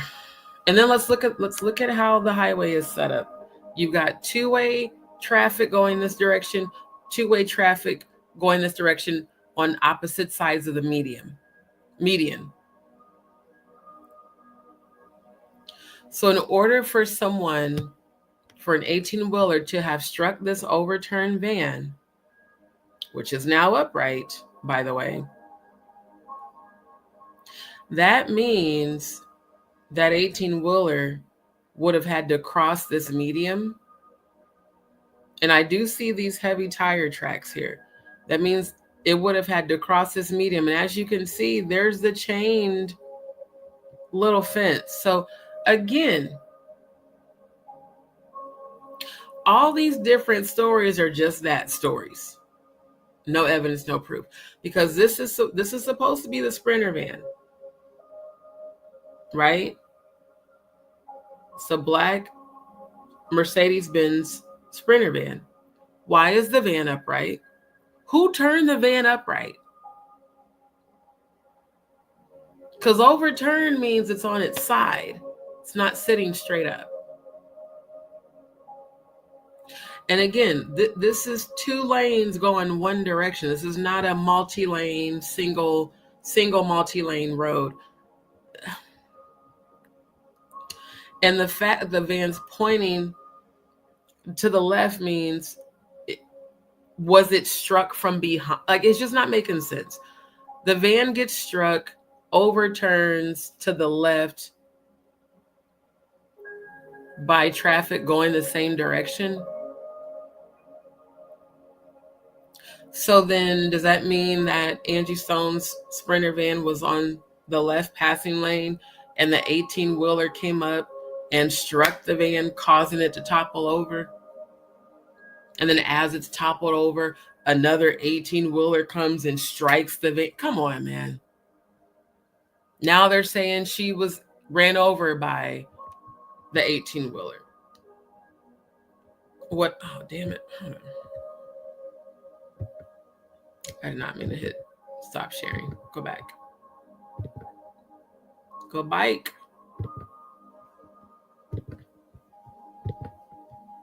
Okay. So again, we've got, this is supposed to be the van. That's upright. It does look very fucked up. Now, perhaps the driver's side of the van is what turned over.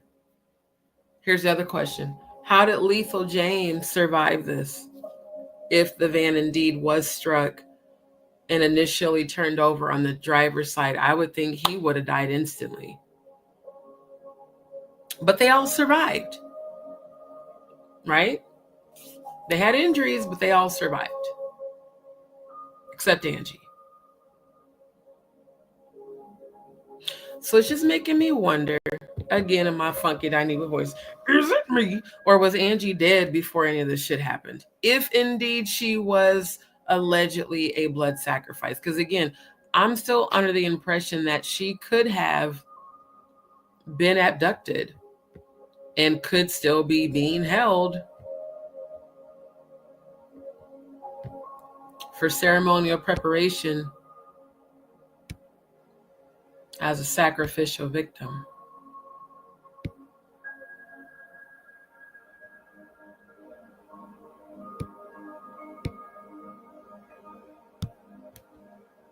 Now, I'm looking up just to see if there's any other. Yeah, I'm not finding no other articles about this van.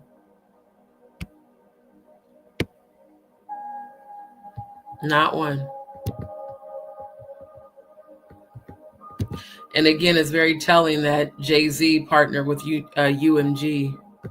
And then she was with the Run Me My Coin shit. And then we supposed to believe that this van was hit when, again, you got 2 lanes going this way and 2 lanes going that way. Here's the other thing. As an editor, I'm noticing the differences in photos. These look like 2 different geographical locations.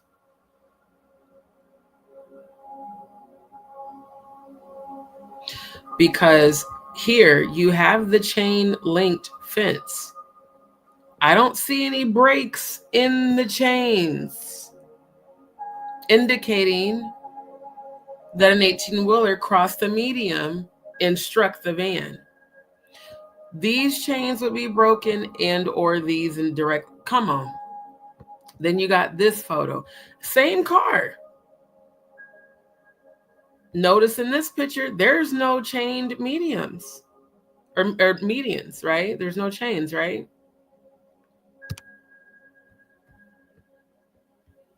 But it looks like up here there are.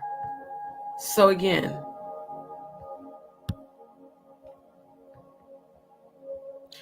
make it make sense. How, Sway, did this picture get taken at 4:25 a.m. when it's usually dark out? That would indicate that that van sat there for hours like that. Where's the ambulance? Where's the police? Where is the yellow tape, the crime scene cautionary tape? If this was taken during the day, this was taken well after 4:25 a.m. Where's the cautionary tape at? Is this even the van?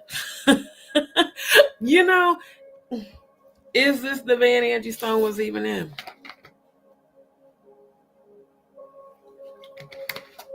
And why would Angie Stone willingly get in the passenger seat of a van when she's the star? Make it make sense, because it don't.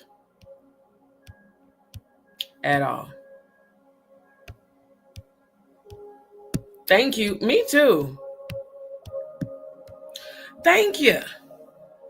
And I looked for receipts, family, about the whole NDA thing.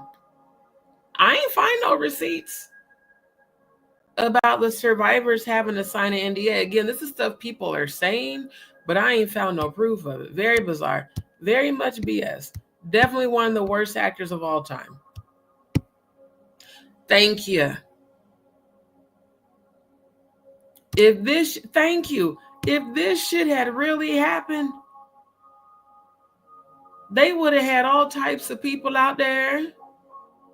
The TMZs of it all. This appears, you know what this looked like? It looked like somebody on probation doing their volunteer work. Because that's not even an officer uniform. It literally looked like a motherfucker that's on probation that's got to go do their voluntary work. And again, None of the chains of the median have been broken. This is an entirely different median here. I see chains way far up here, but this photo has chains across the entire photo. Again, editor, I have an editor's eye. I see everything. All the little details most people don't see, I see it because I'm an editor, multimedia producer. This shit is just giving bullshit. I ain't gonna hold you. Now all of a sudden we got this Courtney lady acting like she is the shero. Exactly, the witching hour. It's never daylight during the witching hour, ever. It's always dark. Steven Johnson, thank you so much for tuning in. If you subscribed, welcome to D's World. No one in the van is talking about what happened exactly. And were any of the survivors at any of her celebrations of life? Why the fuck D'Angelo wasn't there? Why wasn't Clive Davis there? Why wasn't Diddy there? Not Diddy. Why wasn't Jay-Z there? Why weren't any of... Think about it. The survivors were her bandmates.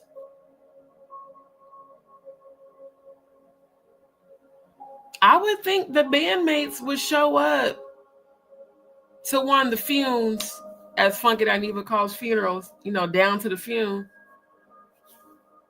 I would just think if I was traveling on tour and I had 8 other bandmates in the back of the van, I would think that they would show up to at least one of the 3 ceremonies and spoken about what happened. And if it is true that they were all told to sign NDAs, why? Why do you need to sign a non-disclosure agreement about an accident you were involved in that is considered a criminal investigation? And Alabama is currently doing a criminal investigation. So NDAs don't apply when it comes to criminal investigations. They go out the window, okay?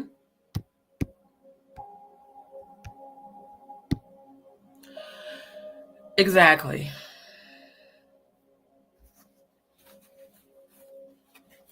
I'm sorry, but I'm just going to say it. This shit is giving a fake death ritual. That's what it's really starting to give. So that they could capitalize. That's what I'm starting to really suspect, is that that's what it's about. Allegedly.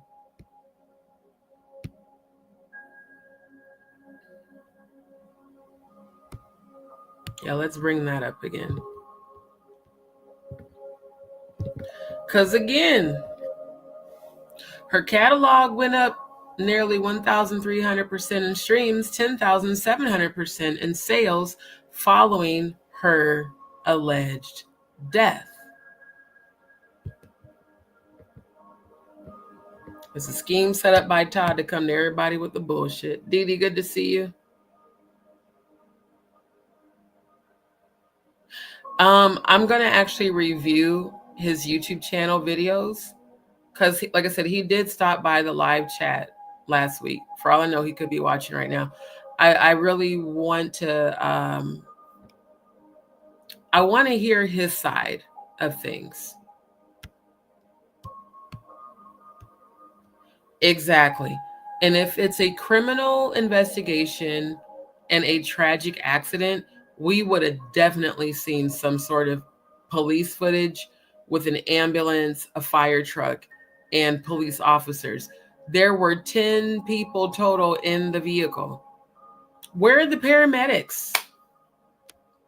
Where's the paramedic footage of the paramedics coming to get the people? I mean, it just, you know. Right. And we have nothing. There's no helicopter evidence, no police evidence, no witness accounts.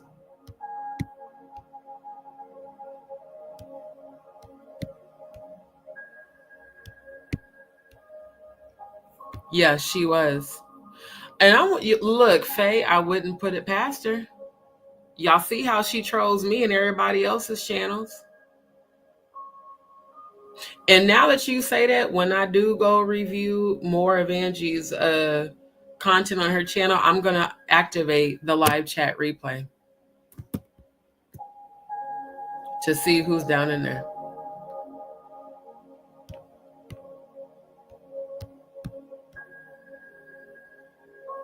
Yeah. Exactly. It looks like the van turned off the road, not like it was struck and toppled over. And that's what I'm wondering. Was she whisked off into hiding? And that's the reason we don't see any evidence of things. Because I keep telling y'all, I feel it, that she was allegedly abducted for some sort of ritual. Exactly. The first one said she was ejected from the vehicle. Then it was said she crawled out of the vehicle. Now it's being said that she was helped by this random white lady. Yep. And now it has been 2 different semis the whole time. Yeah. Oh, wow.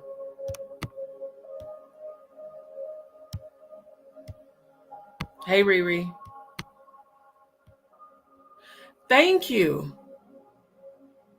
Who's telling them to be silent? The industry deals with NDAs. And NDAs do not apply when it comes to a crime and or criminal investigation. They become null and void immediately. So that don't even make sense. Why would someone tell the survivors to sign an NDA knowing that there's a criminal investigation going on and that they would be null and void anyhow? Is it possible that this man and Clive Davis said that? Is it possible that the confusion is real for the simple sake of confusing people, to not have clarity?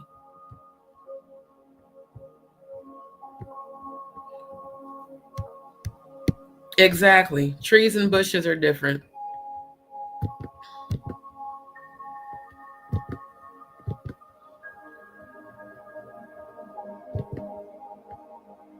Let me bring this back up.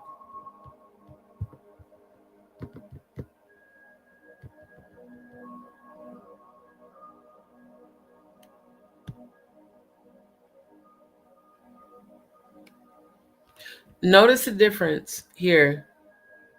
There's a lot more sky. You can see through the trees. Here, they're thicker. The grass is different. Not unless these photos were taken as she was driving. But again, notice the chain fence protecting that side of traffic from, merging into the median. And then notice here,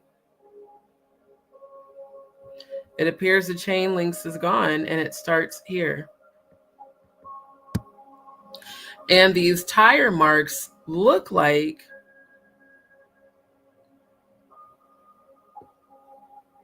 the top of an ampersand, because the tire marks are looking like the vehicle came back and swerved and went the other direction.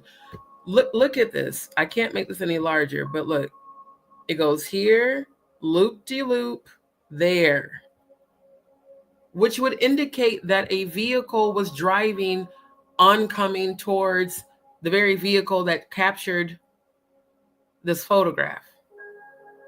So if a vehicle came into the left passing lane, it would have had to have come from this side.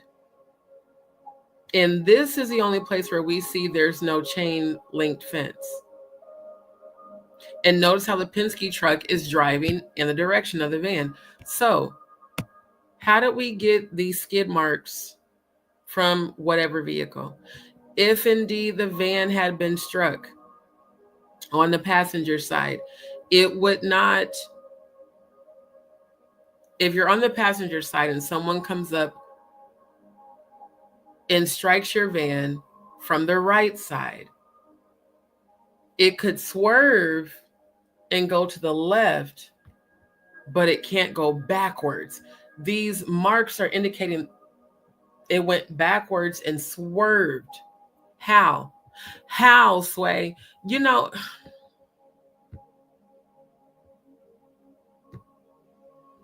more and more, this just look like a bunch of bullshit.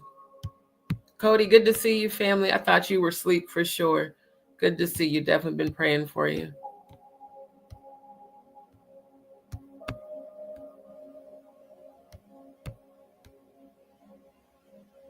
Yep. Oh, you said they gave me a shout out? That's what's up. I didn't know that.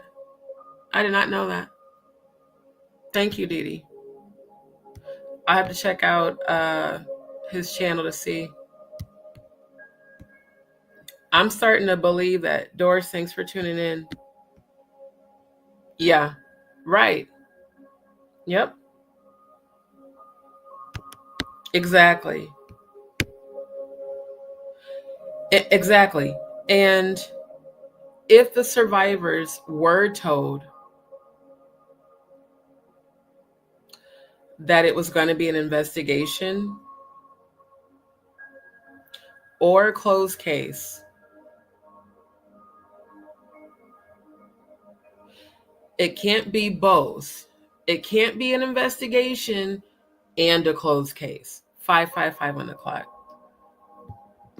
222-333-444 and 555. Those are all the angel numbers I saw today. But shout out to Tough TV for the shout out. I'll go look at his channel and find out where he did. Yeah, just like how I put out, look, let me just right quick. Because I really be researching my stuff. That's why I don't like people just be like copying off of me and lying, trying to take credit, like Jaguar did. About, oh yeah, Angie Stone was sacrificed. You couldn't have ever said that if you would not have seen my content. Because again, I was the first one to break this story 2 weeks ago. 2 weeks. Let me get the date. Yeah, on the 2nd, the day after she was sacrificed. And what I seen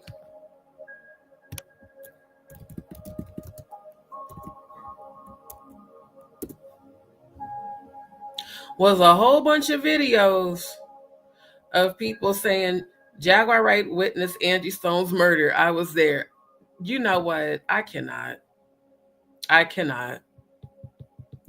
Jaguar Wright reveals who killed Angie Stone. She was sacrificed. Notice the time frames. 8 days ago, well after the 2 weeks I said this shit. 1 day ago, 17 hours ago.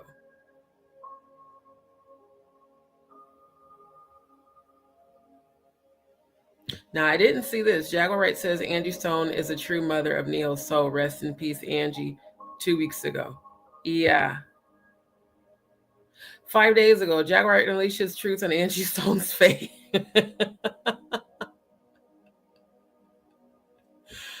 You know, 9 days ago, she was sacrificed. Jaguar reacts. So, you know what, Jag? Just go on and give me my credit. Because I know you watching. I know you are. I know how much you watch my channel. Go on and give me my credit. Give credit where credit is due. Because, look, I broke this story the day after. You didn't. Matter of fact, let me go to your channel. I'm not going to watch any. I just want to see, did you post anything?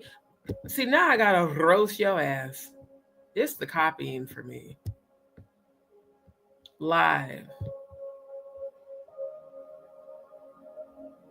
Nope. I don't see shit about Angie Stone. Not nothing.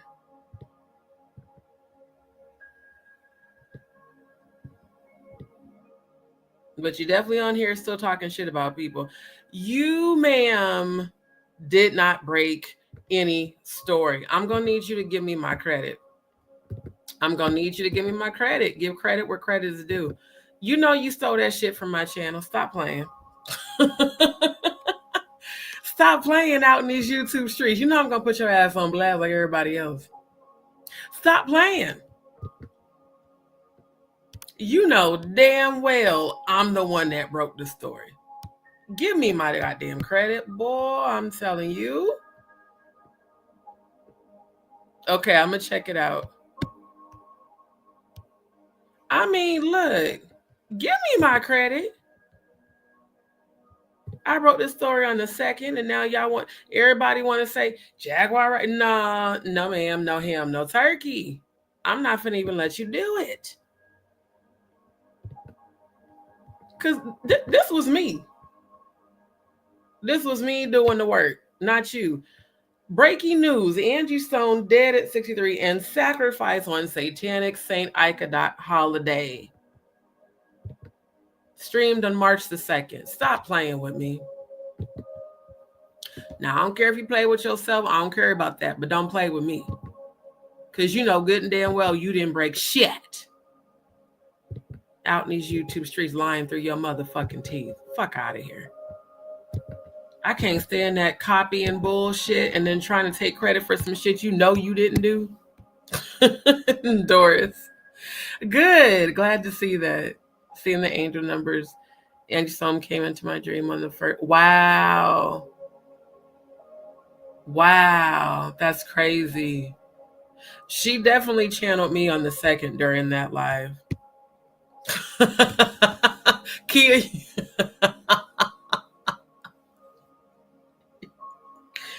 Kia, you got me cracking up. Boy, I'm telling you. Yes, exactly. And you know what, Cody? I love how you said Taken. The minute I read this and you said Taken, I thought of the movie Taken. Honestly, y'all, that's what I feel like has happened to Angie. I feel like somebody snatched her up. For sure.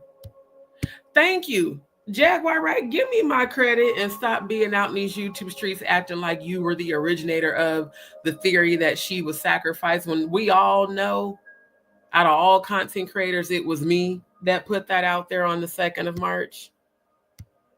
Thank you. Just give me my credit. That's all I'm saying. Don't be. It's bad enough you keep copying off of me. Oh, and y'all, when I looked at her channel, like what I just did, I seen in one of her titles, she did say Houseway. Now you really copying that much? I'm the only one that's been saying Houseway forever. Make it make sense.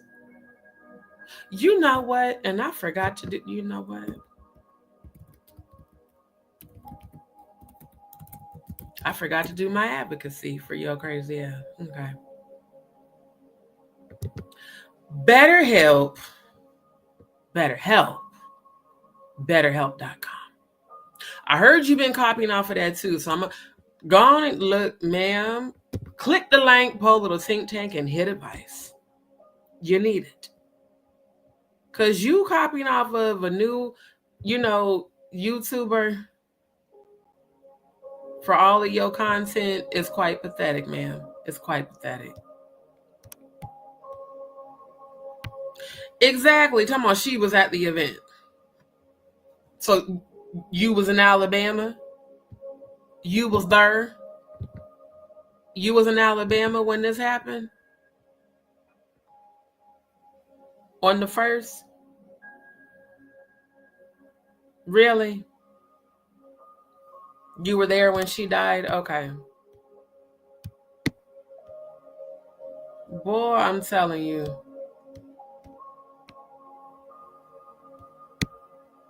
Thank you.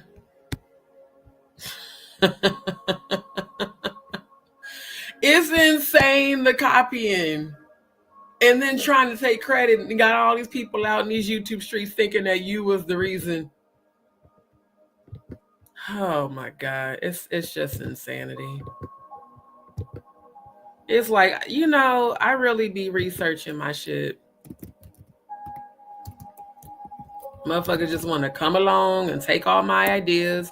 People even have been using the thumbnails that I got. Yeah. No, I don't know who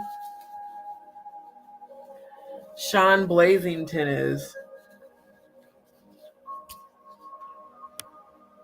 But according to them, this says, Jaguar Wright speaks, I saw her die with my own 2 eyes. What the fuck, bro?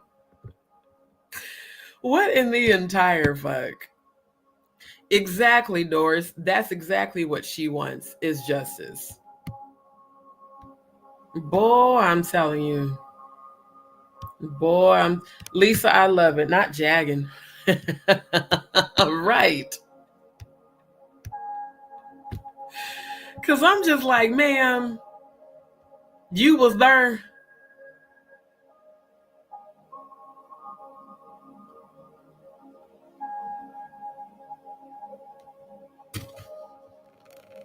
Who is, let me see, who is this person? Who is Sean Blazington? I've never heard of you. Who are you?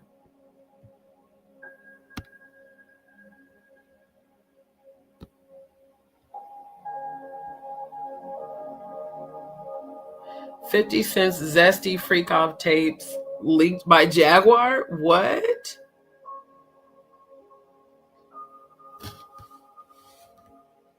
Newest P. Diddy lawsuit exposed Drewski and Jaguar. Well, it did, yeah, and Big Homie CC.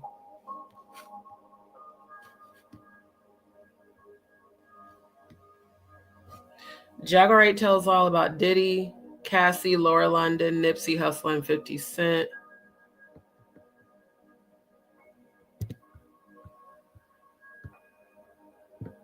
Of course, he's got 455K subscribers, so he's clout chasing for sure.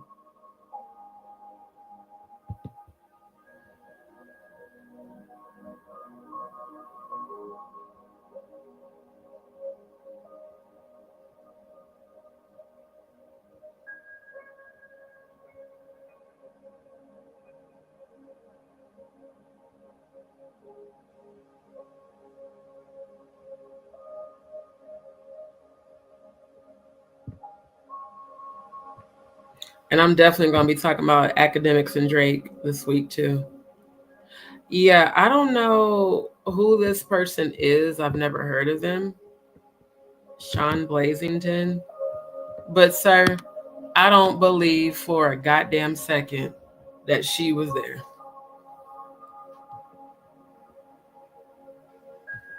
I really don't.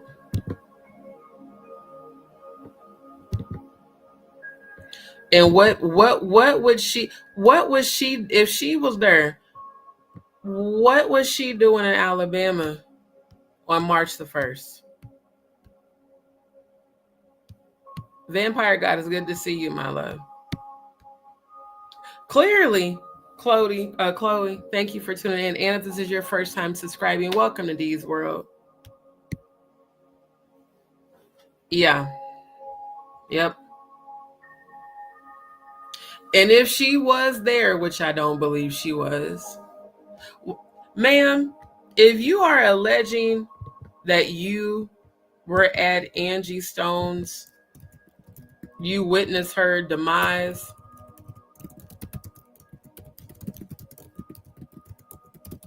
let me go back to your channel one more again, because I don't even be watching her channel no more. I really don't. Oh wait, here's another one. The Messy Sweet Spot. I've heard of this person. Angie Stone killed by the gatekeepers. Jaguar Wright confirms it. She knew too much. You know what? You know what? You gonna give me my credit. Yeah, Jaguar Wright reveals who killed Angie Stone, her last video. Kiki's tea. No one believed her. And y'all, boy, you know what?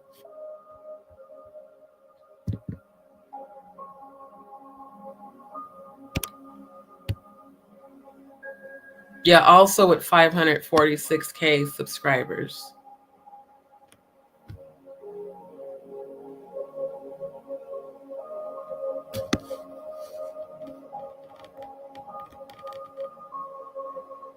Even in this one, Angie Stone's son revealed her final 24 hours. My mom knew too much.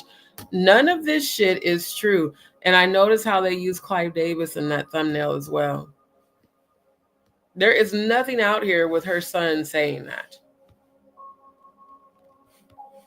See, this is the difference between me being a real truth teller and investigative researcher and people just clickbait, clout chase, and posting bullshit.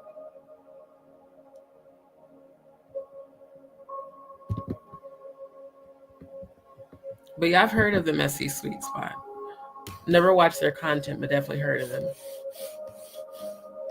Yeah, here's another one. She was sacrificed. Jaguar Wright reacts to Angie Stone's death 9 days ago. These are all well after I did my first live on the March 2nd. Another one. She was sacrificed. Jaguar Wright reacts to Angie Stone's death. Oh, of course, Maggie's bullshit. Oh, the Music Recording Network. Jaguar Wright unleashes truth on Angie Stone's fate. Jaguar Wright reveals who took Angie Stone's life.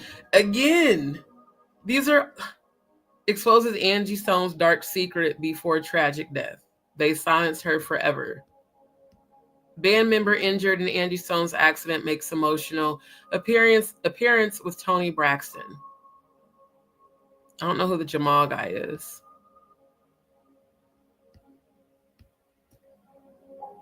So yeah, you know, you got these other YouTubers out here claiming that you cracked some story. No ma'am, no ham, no turkey. That was me.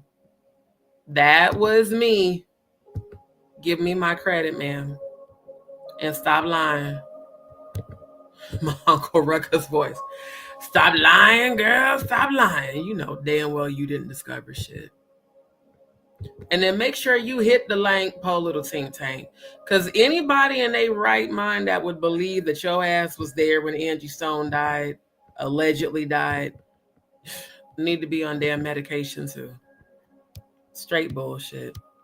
Boy, I am telling you. Interesting that that's where the Jane Doe is from. The first five. Wow. Did not know that. PW. What's PW? PW with Jean Dale, and she never mentioned it. If she was there, she definitely would have. Who? Are you talking about Paperwork Party TV? Because, yeah, if she was there, you know she would have clout chased off of that. Yep. Sylvia, thank you so much for tuning in. And if this is your first time subscribing, welcome to D's World. Thank you for tuning in. Right. Yep. Thank you. Love you back. Oh, okay. I mean, just straight up lying, child. I still don't know. I'm thinking PW she must be saying Paperwork Party TV.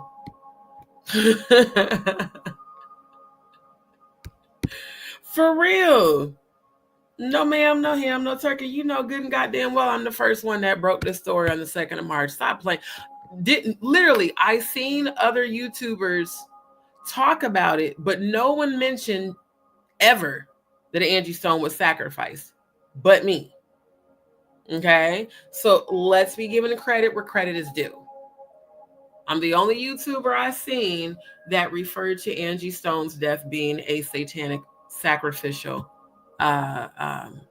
satanic ritual.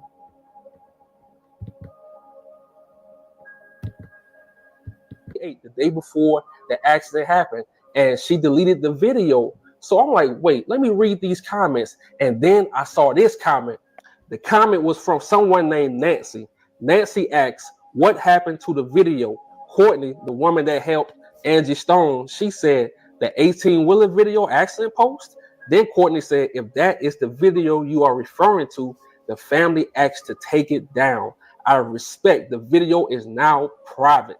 So it all makes sense now. That's why no one is fighting back. That's why it seemed like they rushing for this funeral to happen. No one is trying to fight back and figure this stuff out. You even see her daughter. Her daughter was online begging for cash apps. I'm like, damn, you're not trying to find out how your mother died, because what they told us, it didn't make sense. The van flipped over. Then that's also intriguing. The daughter on there asking for cash apps. Copy of the police report that read 0 fatalities. Wow. See, and here's the thing. How does Paperwork Party TV get all these documents that nobody else can find? Who is he paying to get this information? Or who is he connected to get this information?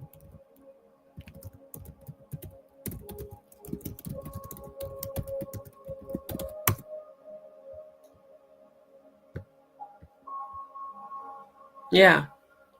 I typed in police report Angie Stone's death. Still nothing. Now, the only thing that we have, survivors in Angie Stone car crash revealed by police, which means there had to have been a report. Where's the report?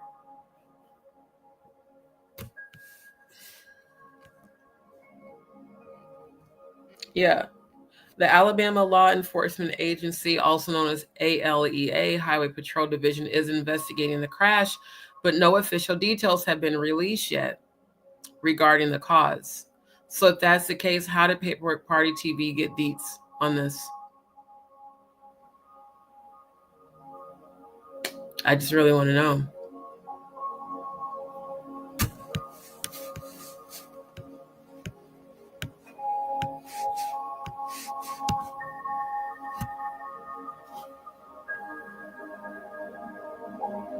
The Alabama Law Enforcement Agency's Highway Patrol Division is continuing to investigate the cause of the crash. Although the details of what led to the accident are not yet clear, it's evident that this tragedy is still being processed by both the authorities and the public.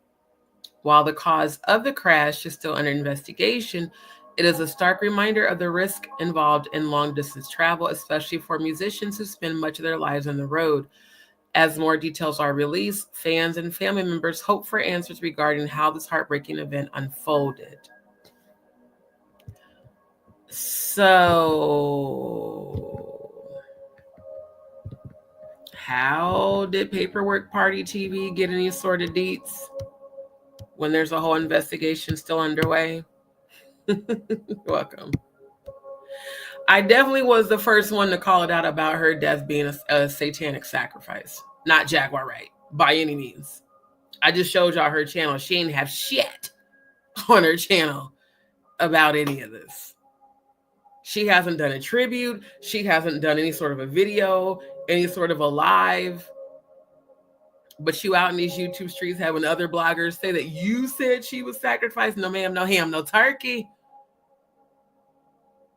Because I know you watch all of my lives. Okay? You and your Garbage Pail Clan. And ODZ. Give me my credit. He went to the funeral. Now that's interesting. That is interesting that he went to the funeral. He went down to the funeral. Yeah. Thank you, Lisa. For sure. On March 2nd, the day after.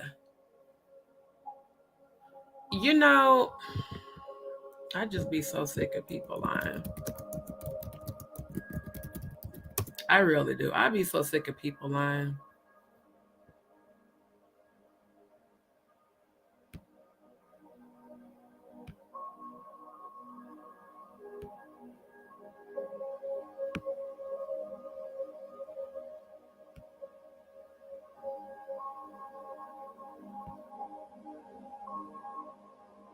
Boy, I'm telling you, I just be so tired of it.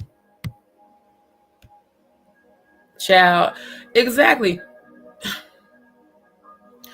Now look, I'm an 80s baby too. We used to use them composition, notebooks back in the day. But sir, there are smartphones now. You ain't got to. I mean, he had the shit all up in his face. It was weird. I definitely said it first. Thank you. Sure did. He called the police department on live.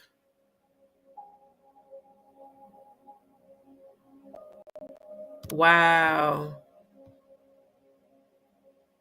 Wow. That's so fucked up to go to a funeral just for content. That's some diabolical shit for your ass. He didn't go to pay respects. He went to investigate and get content. But you know what? I'll say this. Hey, if you want to invest your time and money to travel to go to a funeral to, question the people that's there, do that. But it's mad weird, bruh. For real. Thank you, Andrew. When he got back from South Carolina, the funeral, it was there waiting on him. Wow. Exactly. Energy never lies. Fake people do, for sure. Okay? Look, because I know she watching. Watch her do a tribute to Angie. She gonna do a song tribute to Angie. I just want to do a tribute. Look. If Jaguar Wright end up doing a tribute to Angie Stone after the day, I want everybody on this live to cash at me $50.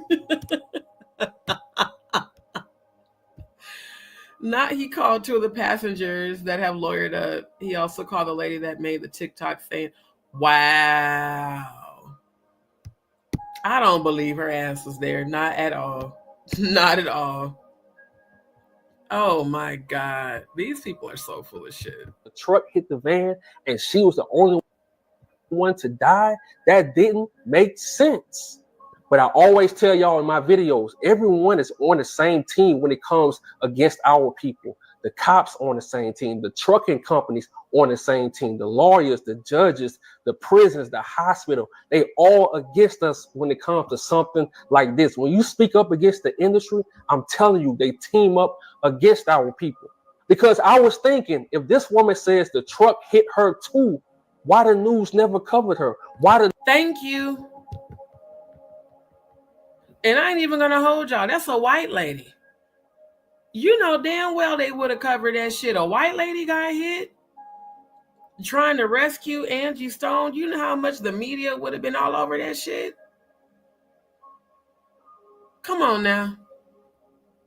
Can't believe everything on TikTok. That's why I ain't gonna hold y'all. I don't fuck with TikTok like that. I post on there, and I don't think I've posted on there like well over a month. I don't go to TikTok to get my information because TikTok is another media outlet created to really dumb down this generation, for sure. For real. Oh, yeah. Yeah. No, she's about money. The news never said anything about her. And again, he's absolutely right. How come the news never said nothing about O'Karen here, claiming that she helped? And I ain't gonna hold y'all, and I'm not fat shaming. But ma'am, you look awfully big, and I just don't see you having the muscle mass to pull Angie Stone out of a van that was overturned. I just don't see it. You don't look physically fit enough to be able to do that. But because it's on TikTok, everybody's going to believe it. It's a damn shame. That's a goddamn shame. Exactly. Chloe U2Q. Thank you. My first time here. Thank you. Yes, definitely go back and watch my previous lives. Go all the way back to the first one I did on March 2nd. And as you got time, catch some replays. And thank you for tuning in and for subscribing. Thank you, my love. She was there to finish the job. Yeah. Thank you. And that's what that's starting to give, Serene. It's giving that she's looking for a lawsuit. Did something just bite me? It might have. It's giving she looking for a lawsuit and clout because, ma'am, let me get my Martin Lawrence voice. Lady, ma'am, Ain't nobody believing that your ass pulled. Well, no, let me not say that. A lot of dumbasses on TikTok are believing that you pulled. I'm not believing that shit. You don't have the physical. You look like you short and fat. I'm sorry. I'm little teapot, short and stout. I don't believe you pulled her out that van. Bars. I don't. Not to mention, I seen your eyes doing this shit here like you was reading a goddamn script. And I'm not believing that shit. I believe that shit about as far. I believe that shit is about as far as I could throw your ass, and I wouldn't be able to throw your ass very far. I love TikTok. On TikTok, you go catch the truth. On YouTube, a lot of times these major news networks, they not gonna tell you the truth. They just go tell you what they want to tell you, especially because a lot of these news outlets, they have ties to the record labels. I'm telling you, they all on the same team. And look, when it comes to me, I love to sit back and think. As a truck driver, I'm thinking, this truck driver had time to stop. Pause.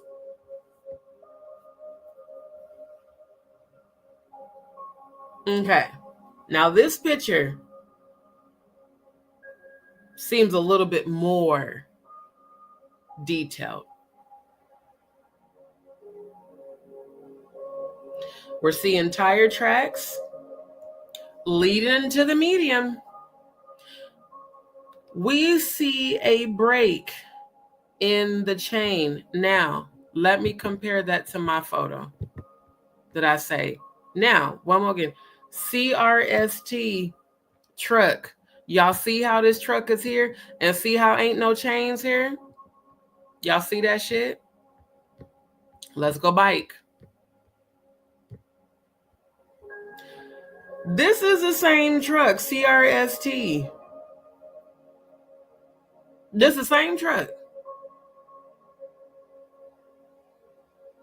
Where's the van? Let me get my fucking... Where is the leg? Where is the van? Not milk. You stupid. For real. Where is the van? Because in this picture,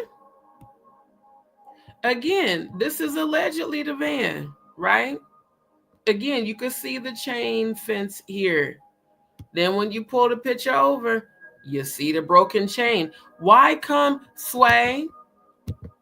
Why we don't see this shit on that photo? Who photoshopped this horrible shit? Because it's awfully blurry. This is definitely AI altered. Hold on, my nose is goddamn.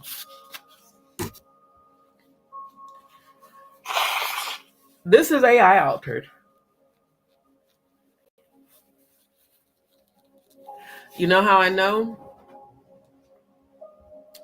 Why are there so many blurry spots on the trees in the background?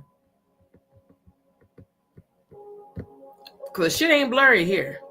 You can see the skies and the top of the trees. You can see the broken fence, but I don't see no marks in the median. Again, side-by-side comparison. I don't see no marks. So where did these tires, where did these come from? Same vehicle. Broken chains, right? Here's the broken chains right here. Go back here. Here's the broken chains again. Ain't no fucking skid marks. The skid marks are back here where the chains are still very much intact. Make it make sense. Because it don't. We have tire marks here. These tire marks do not match these tire fucking marks. This is a blurred up piece of shit. You can't even read the goddamn billboard. Why is it so fucking blurry? Why is all the foliage in the background blurred out? It's given a this is just as bad as the Stormisha Bussy Alize Jenkins AI alter content. This is actually worse than that. It's all blurry.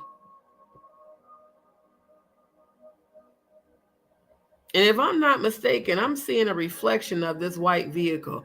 Whoever the fuck, you know what, you know what, nigga, no, that ain't real.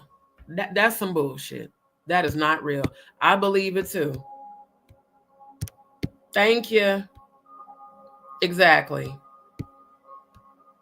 Boy, I'm telling you, I definitely think this shit was some bullshit. Thank you.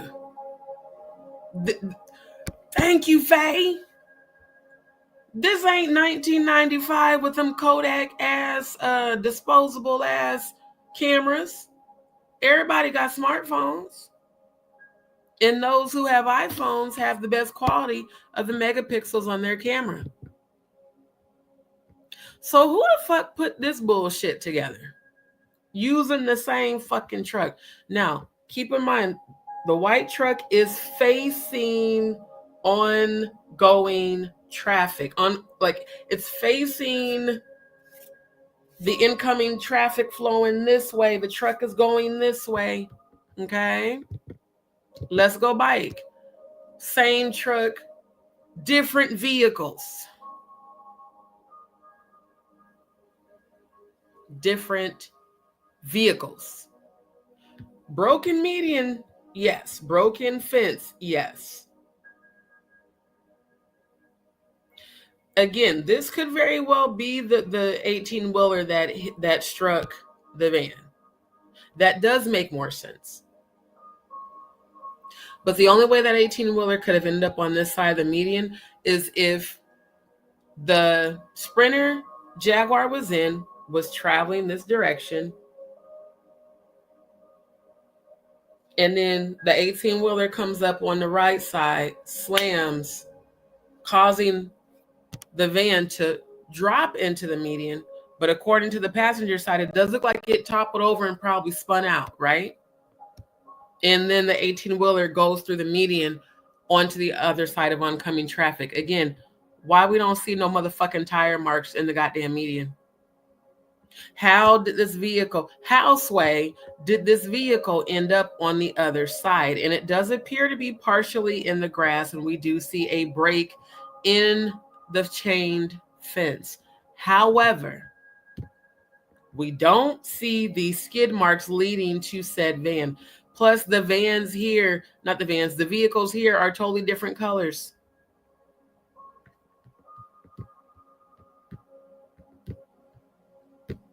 We see a Penske truck. We don't see no orange truck in front of the goddamn CRST semi. But over here, and it even looks like they cut off the front of the goddamn truck. You know what? Okay, if y'all can see the shit I'm seeing, put a Y in the chat. Don't it look like they cut this part of the truck off? Like somebody just clipped the whole front part of the truck in this terrible Photoshop. And again, why is the truck in front of there? Where's the rest of the goddamn truck?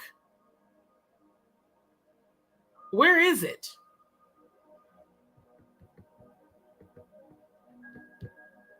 Two different goddamn photos. Y'all got me fucked up. Boy, I'm telling you. They lying through their motherfucking teeth on this shit. Well, yeah, see, they said on the first article it was a single vehicle accident when the van overturned. Then they said the van was struck by the 18-wheeler. Now, this lady, the little white lady, is saying that she pulled Angie out of the vehicle and that the 18-wheeler hit her and Angie. It hit her, but it killed Angie, according to this white lady. Stop. So why didn't he stop? Why in this picture you see his truck go across the median? Why? Because this picture is AI altered horribly. That's why. I'm trying to tell you. No, the victims everybody else survived. She was the only one that died. And exactly, where's the medical transport? Where's the paramedics? You know, normally on the scene of an accident, there's going to be paramedics, the whole fire department, a whole bunch of police. We ain't seen none of this shit. Come on now. Exactly. Nothing makes sense at all. Exactly. And that's what I'm saying. They've told us that. They've said that this is allegedly the van that overturned. And again, you could see the passenger side is all the way fucked up. So it does appear that the van may have overturned, or that was the side of the van that was hit by the semi. And if that was the side of the van that was hit by the semi and she was in the passenger side, Lethal Carter would be dead right now. Or if that's the side of the van that toppled over and spun the fuck out, he wouldn't have survived that. Notice the windows are gone. All the windows are gone. Did y'all see that too? It looks like the windows got shot out. Is this even the real photo? Because again, this motherfucker here looked like somebody doing a community service as part of their required parole duties. Yep. Yep.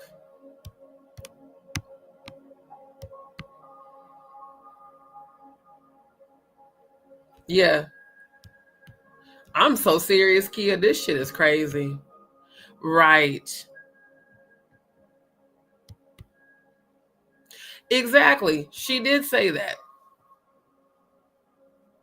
So how the fuck she was there the day Angie died and saw it with her own eyes if she wasn't even in Alabama? Come on now. Exactly.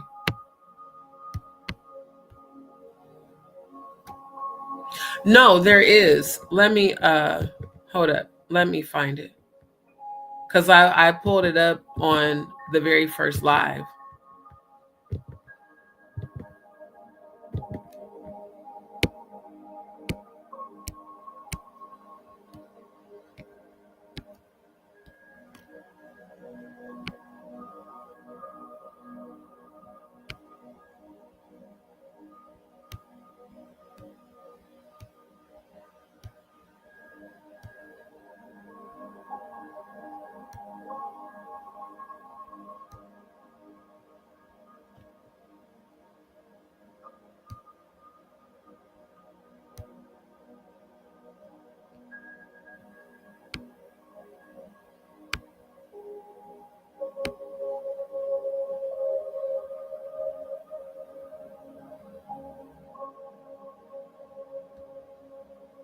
Okay, hold on.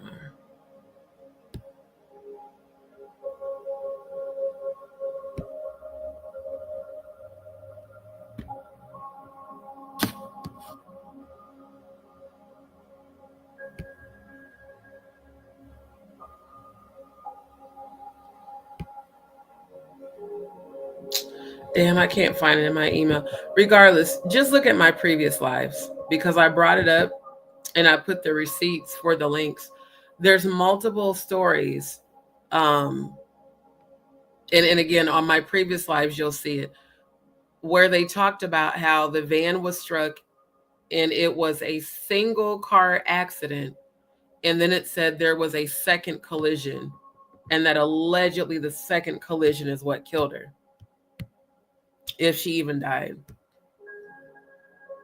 Exactly. They definitely would have came out because she was recently in the hospital.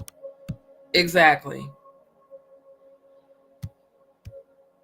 So Chloe, give me receipts on the report that you're talking about, because I haven't found any police report publicly available. So I need to know.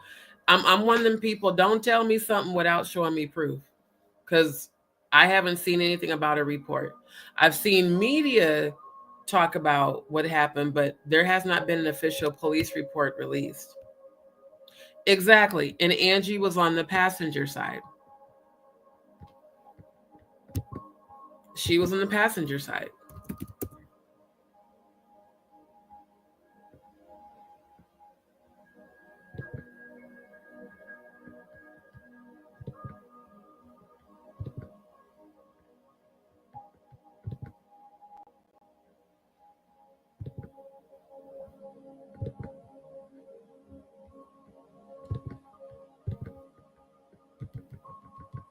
So yeah, if this is supposed to be the van, the driver's side looks extremely fucked up.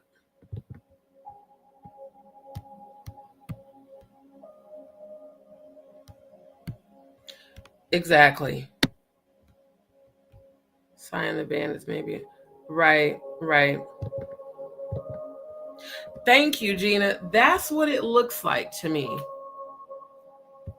This looks exactly like a random abandoned crime scene, because I'm looking at how the windows appear to have been shot out or removed. There's all types of shit hanging out of the van. The back is all fucked up. We don't see any blood marks from a murder. And the van is upright. It's no longer overturned. Exactly.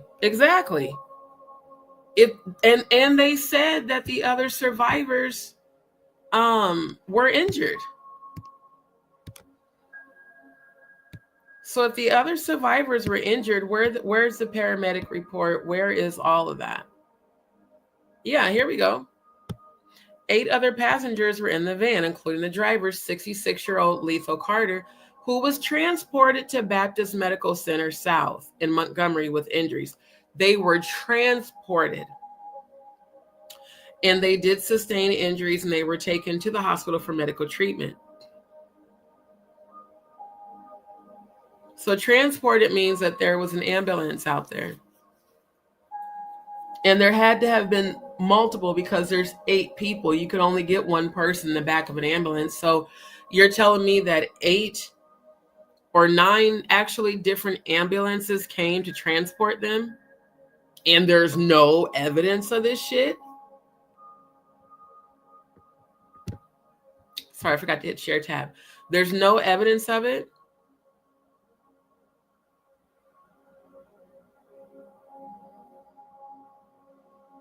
And they were all transported to Baptist Medical Center South in Montgomery. Let's look this up.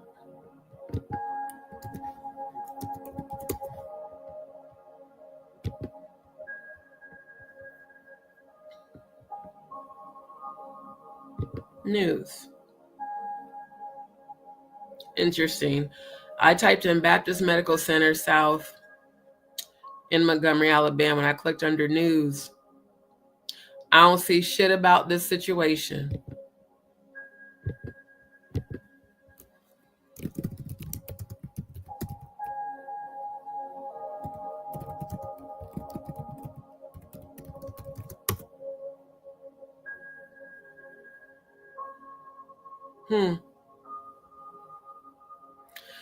I see a story from January, October, February 27. I don't see nothing about the accident with Angie Stone and them. I literally typed in accident survivors transported to Baptist Medical Center South in Montgomery, Alabama. Nada. Now I'm going to type Angie Stone, accident survivors transported.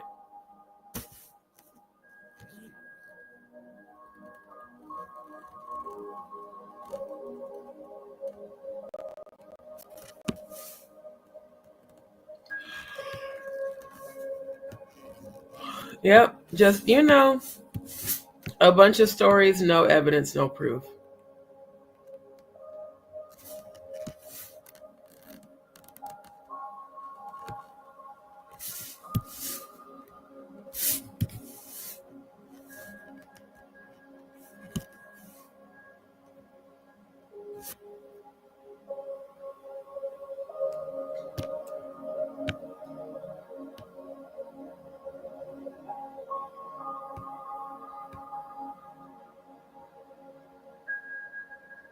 Says same thing.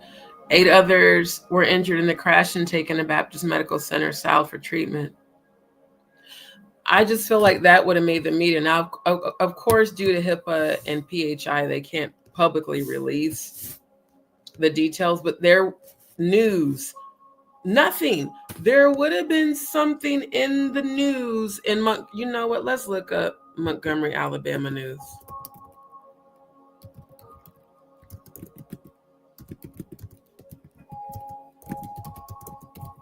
Let's see. Montgomery, Alabama news, Angie Stone. Let's click on the news tab.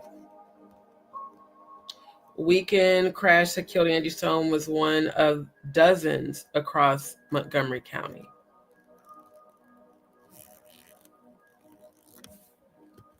But nothing on here saying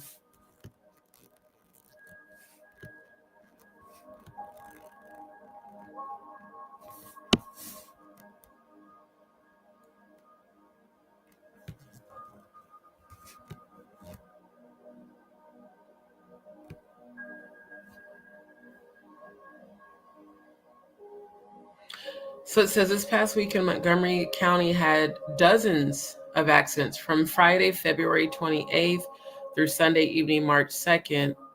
There were at least 75 crashes reported throughout Montgomery County.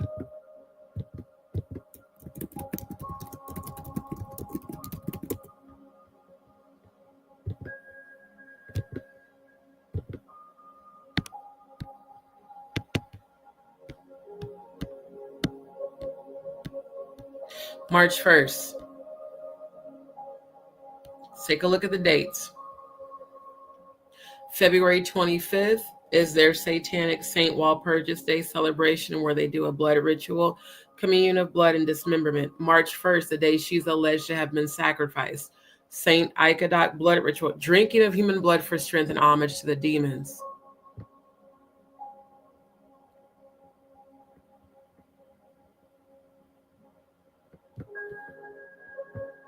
And there were 75 crashes in between those dates in Montgomery County. So now I wonder what type of witchcraft and Satanism goes on in Montgomery County. Because how in the entire fuck are there 75 goddamn crashes in a matter of 4 days? Actually, 3. The highest in the state for that period. In 3 days, there were 75 crashes. That's crazy. That's more than 57 reported in Mobile County, which was in the midst of Mardi Gras celebrations. It's more than Madison, Jefferson, or Lee.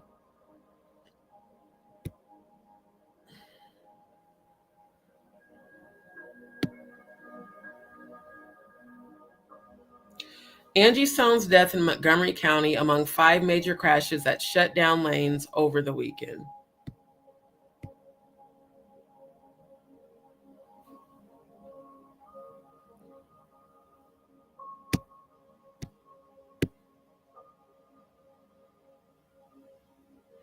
On Friday, February 28th, keep in mind that's also the day of her son's birthday, there was a multi-vehicle crash that temporarily blocked all lanes of Alabama 14 near the 183-mile marker in Elmore County. On Saturday at 4:25, 2 collisions on Interstate 65 in Montgomery County caught worldwide attention because of the death of Grammy-nominated singer Angie Stone. 2 collisions. According to the ALEA, it began with a single vehicle collision near the 162-mile marker, about 5 miles south of Montgomery city limits, in which the Mercedes-Benz van Stone was in overturned. After that, the van was struck by a commercial vehicle. The collisions killed Stone and left the van's 8 other occupants injured. The northbound and southbound interstate lanes were temporarily closed.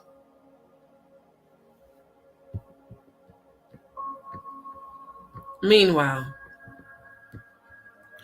they are making a whole fuck ton of money off this shit. And we still don't know who the fuck they are that profited from this. It's real crazy. Exactly. There would have been something in the media, especially because it is Angie Stone. There would have been some media coverage regarding all these people being transported to the hospital.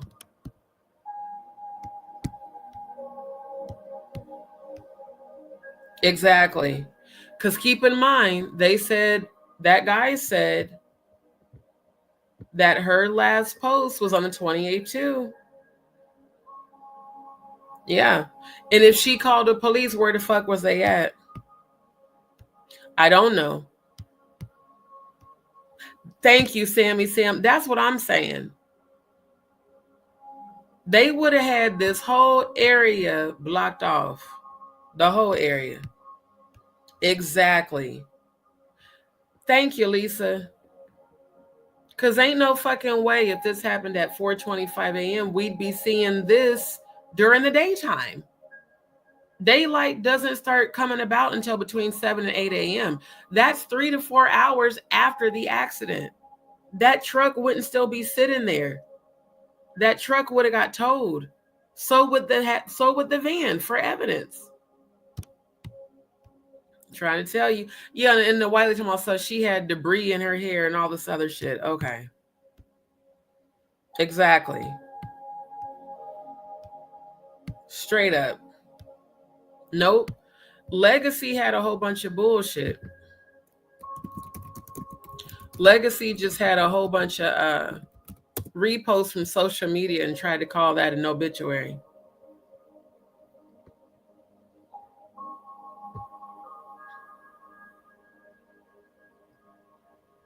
Why is the internet moving so slow? Come on, man. Because I showed this on the last live. All they're talking about is her legacy. Nothing about the accident at all. Just that she died. Died of injuries sustained in a car accident. No details whatsoever.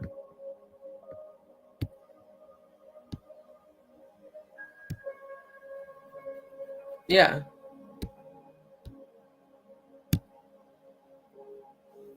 Yep. That's it. Obituary. Angie Stone was a singer and songwriter who had R&B hits like Wish I Didn't Miss You and No More Rain. We invite you to share condolences for Angie Stone in our guest book. That's supposed to be an obituary? I'm still trying to wonder what obituary they used and what death certificate they used for the funeral.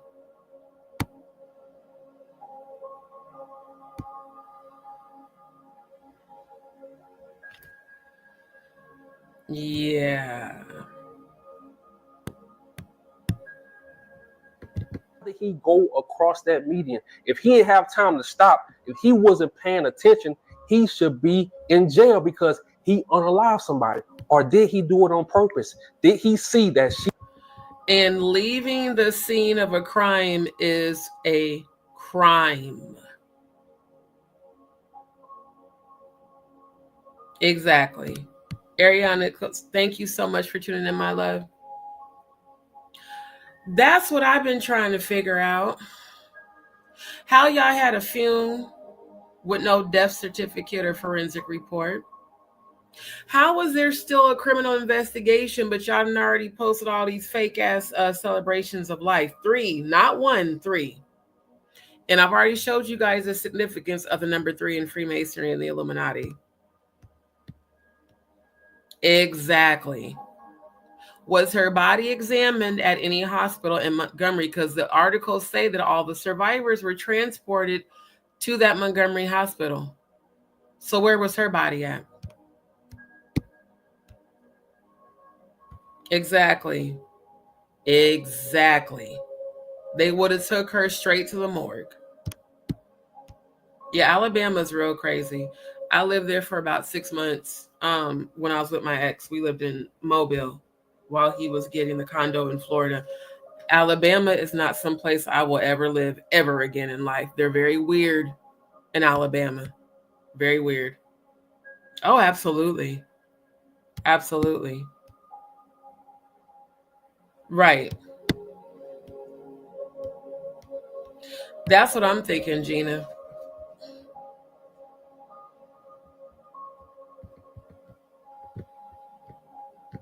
Keep it in mind, the back-to-back blood rituals.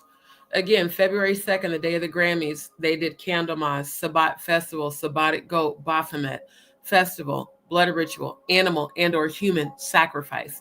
February 2nd, still on the day of the Grammys, Satanic Revels, Sexual Ritual, Oral, Anal, Vaginal.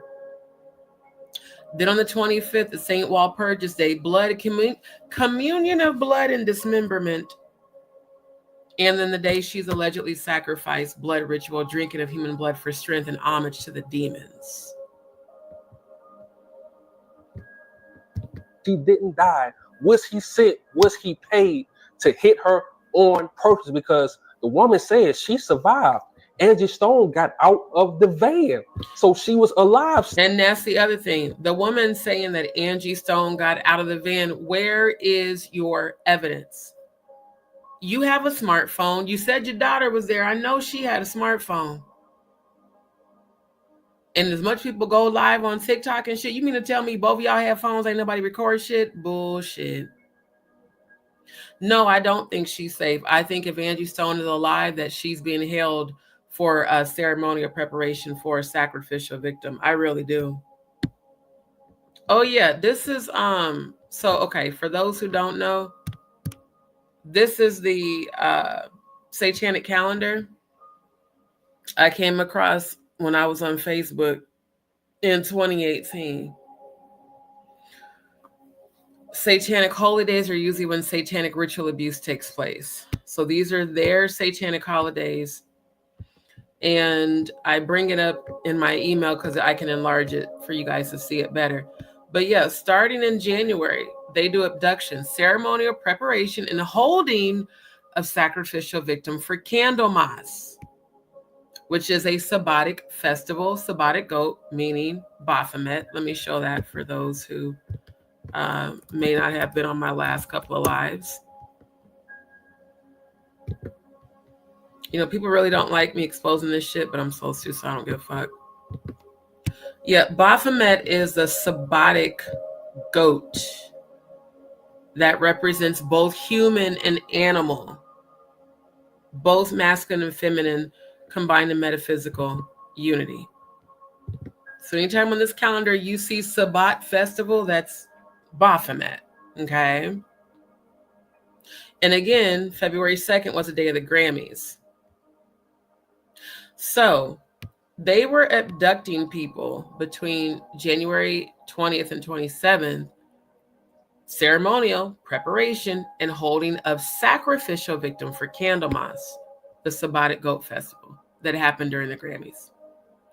And the Satanic Revels, Sexual Rituals, Oral, Anal, Vaginal. And then you've got the day she sacrificed, actually before that, communion of blood and dismemberment.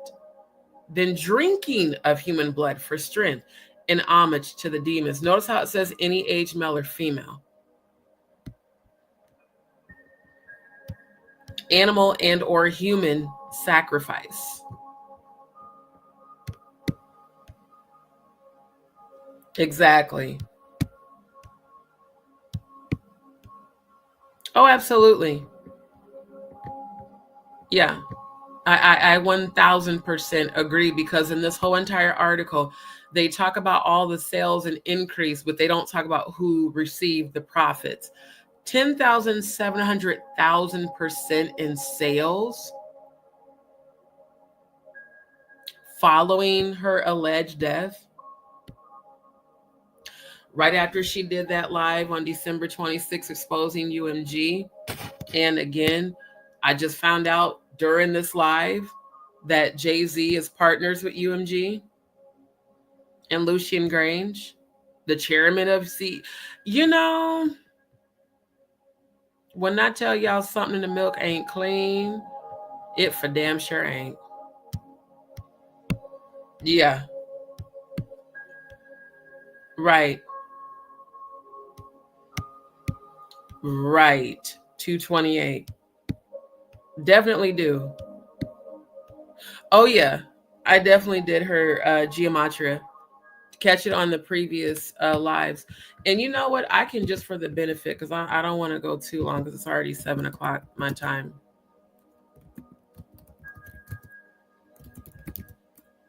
I'll definitely do a part 2 later tonight. But yeah, I've done her gematria on pretty much every live. Her full name, Angela Laverne Brown. New York City, be wanted, dead or alive.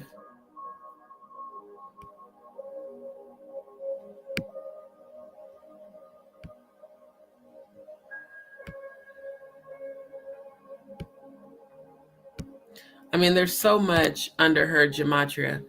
And then when I type in her stage name, because her stage name is how she was connected to Clive Davis, I want y'all to see this. 13, Paragod Killer, Platform Bullet Dictator, The Black Beast, I'm a Black Star, King Solomon, the King Solomon Bible, Tabernacles,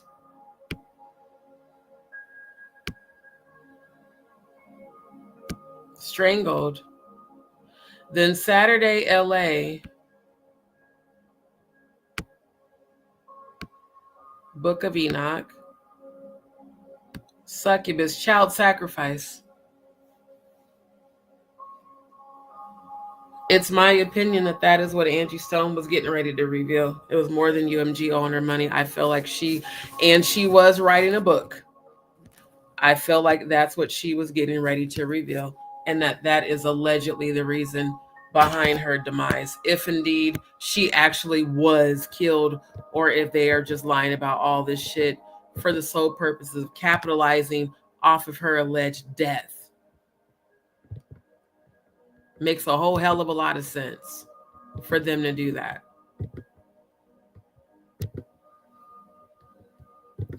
Not to mention the family selling fucking t-shirts at the viewing that was a closed casket viewing, and all of her celebration funerals were closed fucking casket. So there's no evidence Angie was even in the goddamn casket. Now, when I'm going to come back tonight for part 2, I'm going to show you guys parts from her service. Oh, of course, you guys stop sharing the audio. Fuck y'all. I'm going to show y'all that, because not trying to be insensitive, but neither one of her kids actually, they said the kids broke down in tears. I watched on the TV. Wasn't no tears coming out in one of their eyes. Neither one. Neither one. Oh. Then that explains why Tyler Perry was up there going off about where's all her money. But Tyler, if you had been paying attention to Angie's YouTube channel or Instagram, you would have known on December 26th, she posted about how UMG allegedly was taking all her royalties. And I'm sure there was an insurance policy for her. Making a mockery and making money. Because again, who the hell sells t-shirts at a fucking funeral? I think it could have been staged, quite honestly, for this very purpose, for them to capitalize off of it. And I really feel in my spirit that she was abducted to be a sacrifice.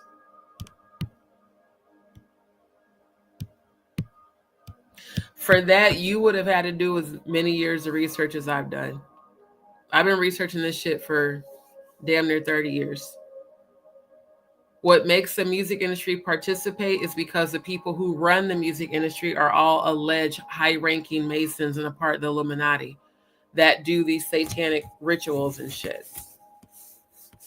All this bullshit.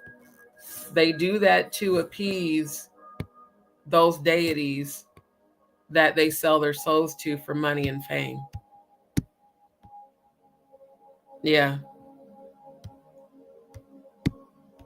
Exactly. She exposed Clive Davis.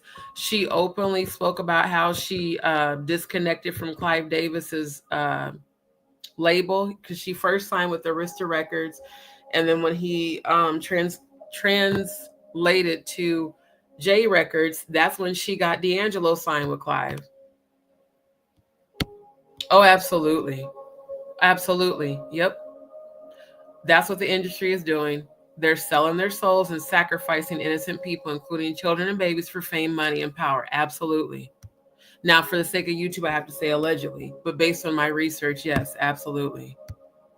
Yeah, selling t-shirts at a funeral is extremely diabolical. You're welcome, my love. Love you back. Thank you. Love you so much. Yep. Let's show them that, because there sure as shit is.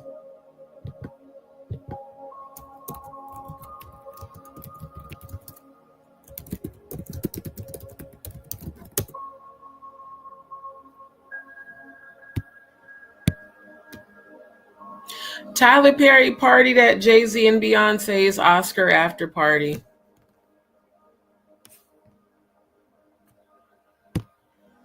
Oh, would you look at that?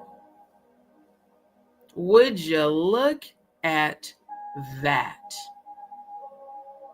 Yeah. Then this Beyonce Legion shit. Why the fuck you would even refer to yourself as Legion is crazy. Yeah. Oh, they go way back like 4 flacks on a Cadillac. So y'all was kicking it at the 2022 Oscars. And Tyler looking like a good old power bottom with his tall ass, probably dressed up like Medea. Oh, they're good friends. Interesting that he's in the picture with Oprah. You know what, Tyler? You connected to all the wrong people, sir. You are connected to all of the wrong people. It's quite interesting, though.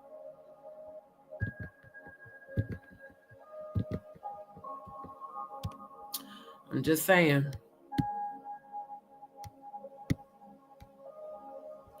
You know what? I ain't gonna hold you. I don't care what Paperwork Party TV said. I didn't see no evidence of her or that woman, of them ever opening that casket. I definitely feel like she was abducted to be a sacrifice. I really do. Thank you, my love. Right. Because, I mean, shit. Whitney Houston was signed to Arista Records. She got sacrificed. Kim Porter was Diddy's baby mama. She got sacrificed. Kathy White was allegedly Jay-Z's mistress, who was allegedly pregnant with Blue Ivy. Allegedly, she got sacrificed. Heavy D was getting ready to expose some shit. He got sacrificed. Pac was exposing shit. He got sacrificed.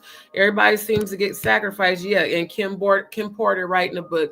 Whitney was allegedly writing a book. And Jaguar talked about that on the Paperwork Party TV live. And then the so-called cousin Shane Brown was like, I don't think Whitney was writing no book. Nigga, how do you know? See, like everybody that's about to expose the industry from within the industry always ends up unalived or with some sort of crazy ass, disease taking them out and shit.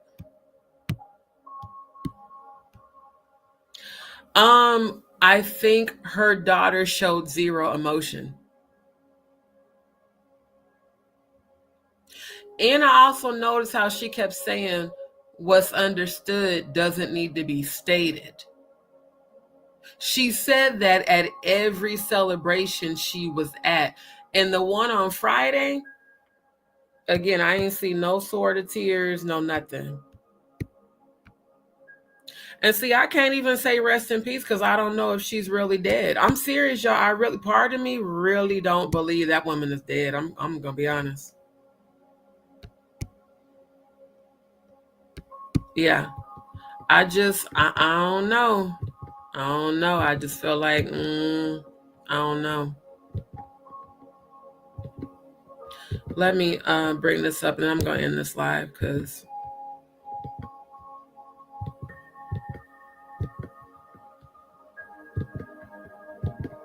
yeah, selling t-shirts at a damn funeral is diabolical as fuck. That's the devil's work.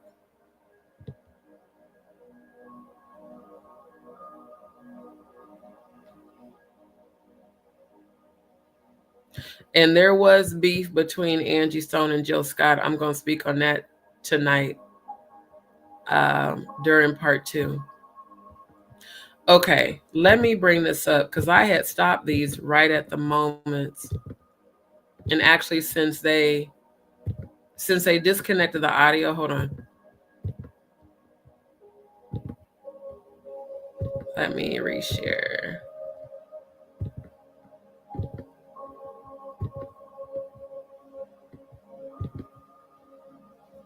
Okay.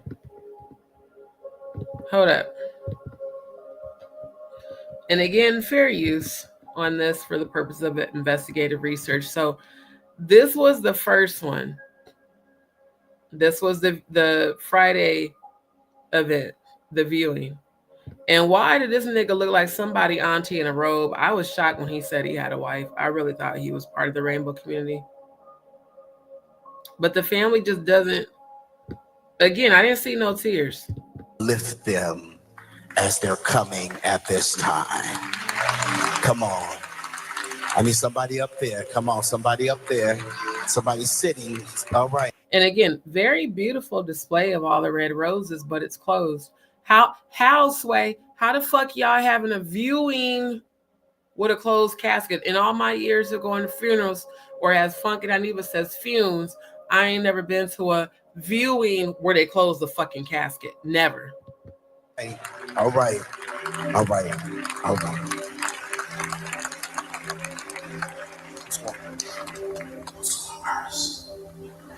You going first?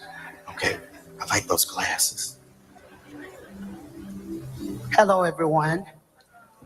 Thank you for coming today. Angie will be very happy to see all you guys out there today. I wrote a poem. I didn't think I would be able to get through it. I feel myself about to cry.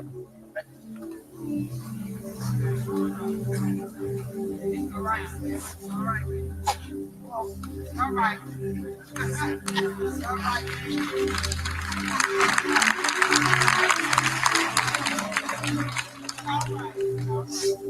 Okay. It's called My Sister, My Partner, My Best Friend. Did I see you in my dreams last night? Happy, so full of spirit, standing in the light. Even though you've gone away, close to my heart is where you stay. I just want to point out, Angie Stone did not have any biological sisters. I do believe this is Blondie that was in the group, the sequence with her. Always remembering the good times we've had, trying to keep my head up without being so sad. Always inseparable, never apart. Here's where you'll stay, close to my heart. How do I do this without you, partner? A lifelong friendship, a bond that could never be broken. Angie, our sisterhood was golden. How lucky are we? 50 plus years, best friends, sweat, laughter, tears, traveling, casinos, late night phone calls. Girl, we did it all. We even made history back in '79.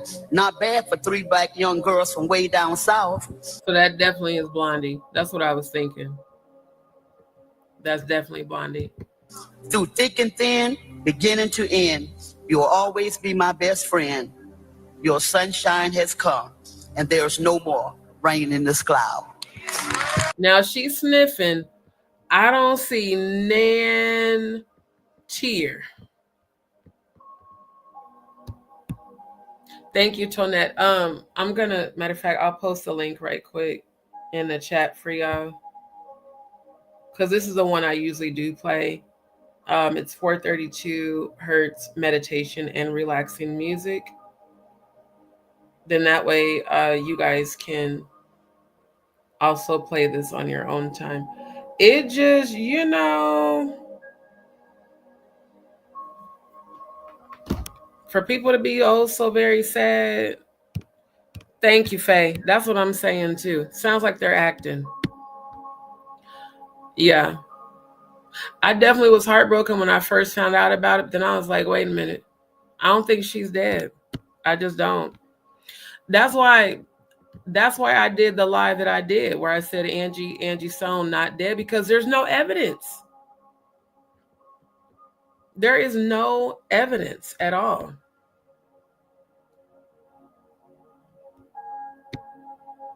You know what? Pretty Cash Crypto. I don't think I've seen you here before, so this is your first time. Thank you for tuning in and for subscribing. Yeah, exactly. It feels very weird. It's like it just feels like they're acting and very horribly.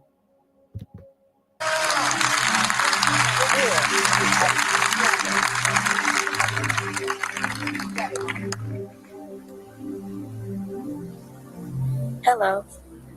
What? And why did the daughter say no? Did y'all notice? Let me show you something else.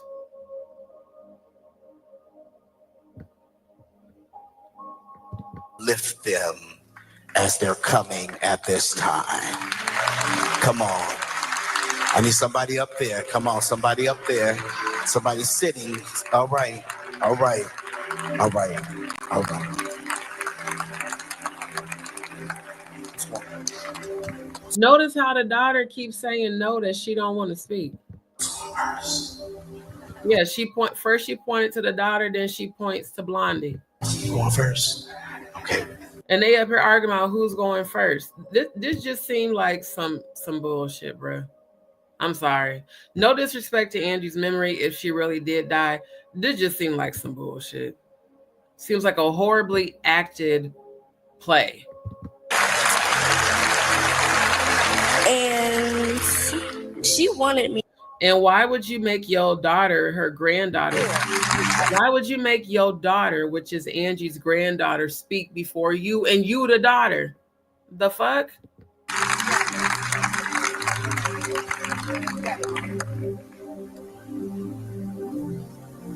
Hello. What? Let me explain. The daughter of Angie Stone is Diamond. That's her. That's the daughter. This is Diamond's daughter, Angie Stone's granddaughter. Blondie is the one that just spoke. I don't know who he is. So, yeah, this is Angie Stone's daughter, who's oldest. She has a different dad than the son. I'm Journey. I am a granddaughter. And exactly. Tragic sudden death. No one appears to be actually grieving. Everyone appears to just be acting, in my opinion. Thank you, Andrew. Appreciate you, fam. My grandmother was an inspiration, not only to me, but the whole world. Is it? Let me get my funky dynamic voice. Is it me? Or is that little girl reading the fucking teleprompter? See, watching it on the TV, I couldn't see this up close.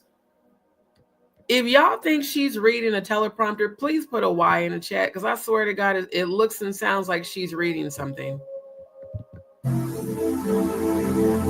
I'm Journey. I am a granddaughter. And my grandmother was an inspiration, not only to me, but the whole world. And she was an inspiration to me, my music, well, I should say the music to come. What the fuck, bro? Let me run that back. The inspiration. Not only that, it looks like she's having trouble reading it. You notice how her voice slowed down. See, again, I'm an editor. I notice every little detail. Plus, I'm a over analytical Scorpio too. I'm Journey.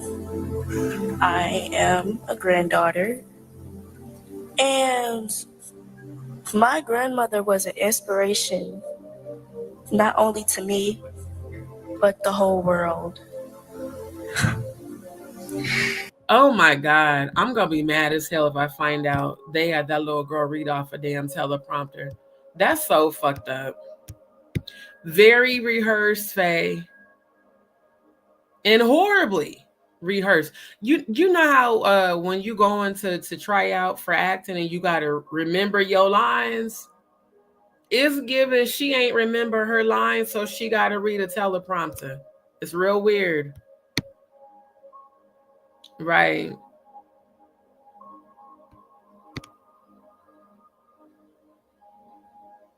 It's disgusting, bruh. Because if she did die for real, this is embarrassing to Angie Stone's memory. Just like her son doing that horrible performance on the Vlad TV platform.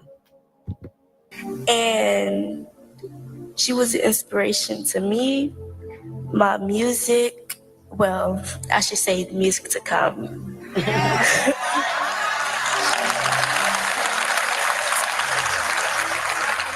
And she wanted me to make a song. She wanted me to be a young artist at the age of, I want to say 10. She was the first one to discover that I had a voice of my own. She was the first one to discover I had my own personality. She was my first one to discover me as myself. And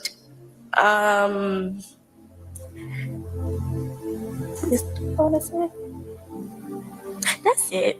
I can't do no more. Wait a minute.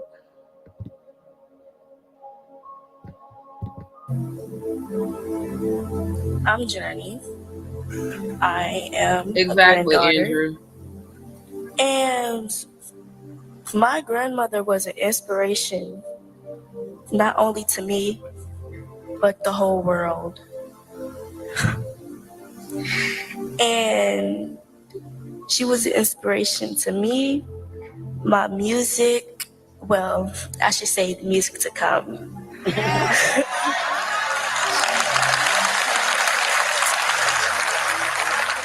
And she wanted me to make a song. She wanted me to be a young artist at the age of, I want to say 10. She was the first one to discover that I had a voice of my own. She was the first one to discover I had my own personality. She was my first one to discover me as myself. And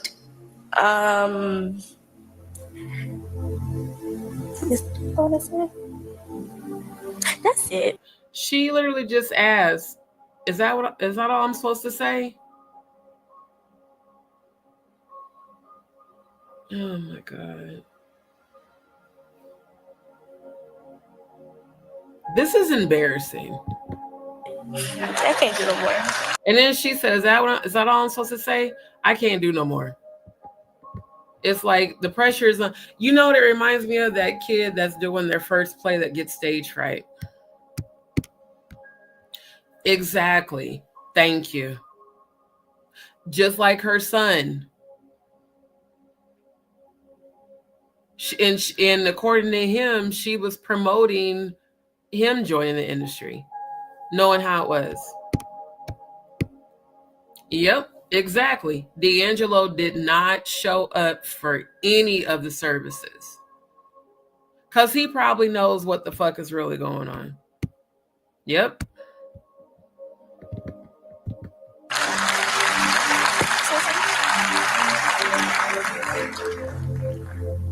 I wasn't gonna do this, but I know she like, girl, go ahead.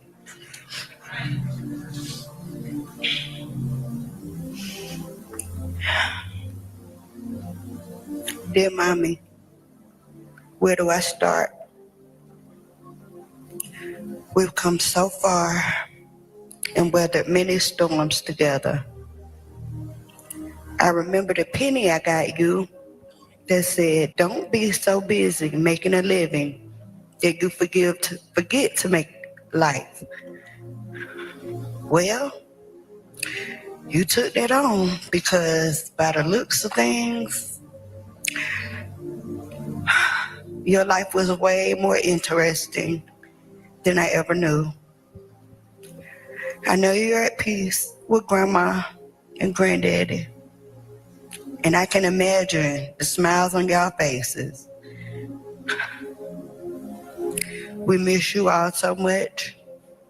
But I know the three of you are the best angels that me, Mike, Armani, and Journey could. And I think the book they're looking at is probably the funeral program. But again, Blondie ain't got no tears. And she got on sunglasses, and you already know what that means. Ever have. Now, Mom,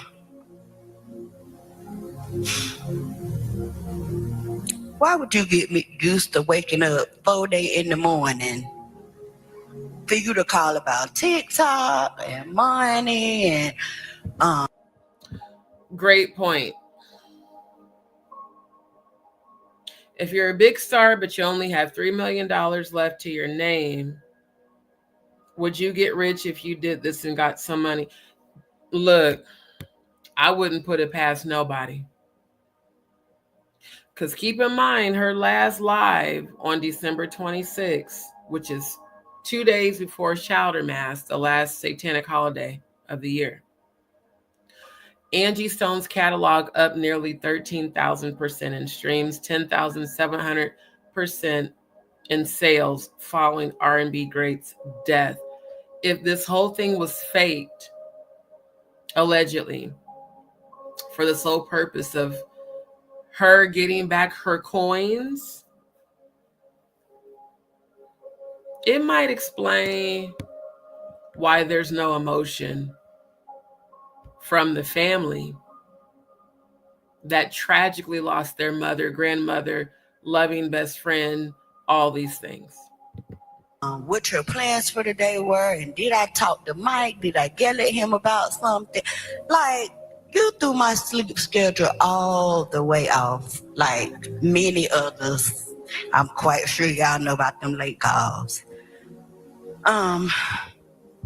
Family, I'm going to let this play, but I got to go use the restroom real quick, but I'll be right back. I'm going to let this play. I'll come back to y'all's comments. We talked about so many things that we would do together.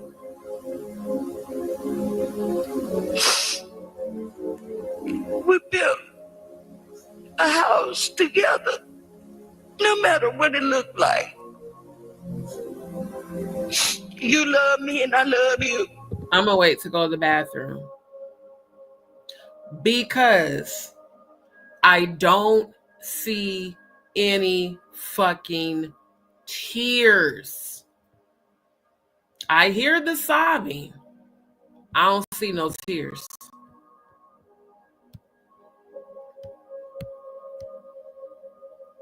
I don't see no tears.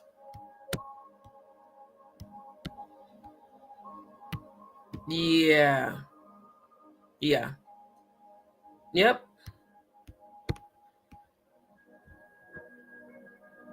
Right. Yeah. I think it's both. I think that this was staged so that they could capitalize. Because again, in this whole entire article, there is no mention of who actually received the sales. They talked about her dying. And all it says is Stone's catalog earned. Who's in charge of the catalog? There's nothing in here. And it just goes into this whole Sydney Rose. There's nothing in here that says who got those money, who got those funds, who got that money. Nothing. Meanwhile, the daughter up here trying to convince people that she's so sad and ain't none of y'all have tears. None of you. And that's all that's important to me. And I'm going to miss our girl talks, going to get nails done, going to try all kind of stuff we want to do. But I know I'm going to miss taking care of you. Okay, do I see any tears yet? Because, I mean, her eyes, she was smart to keep her eyes down the whole time she trying to sob. But I mean, I'm looking close. I don't see no tears, and that eye makeup is perfect. And we would do together.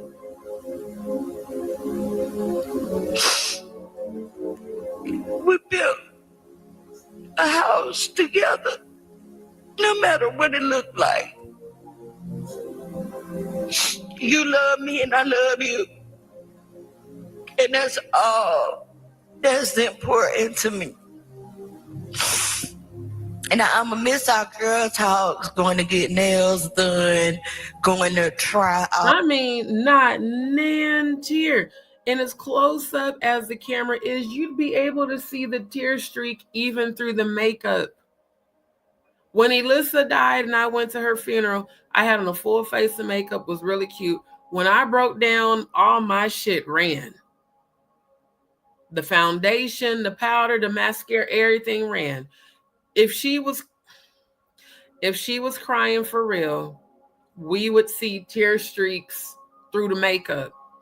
Make it make sense, ma'am, because it don't. All kind of stuff we want to do. But I know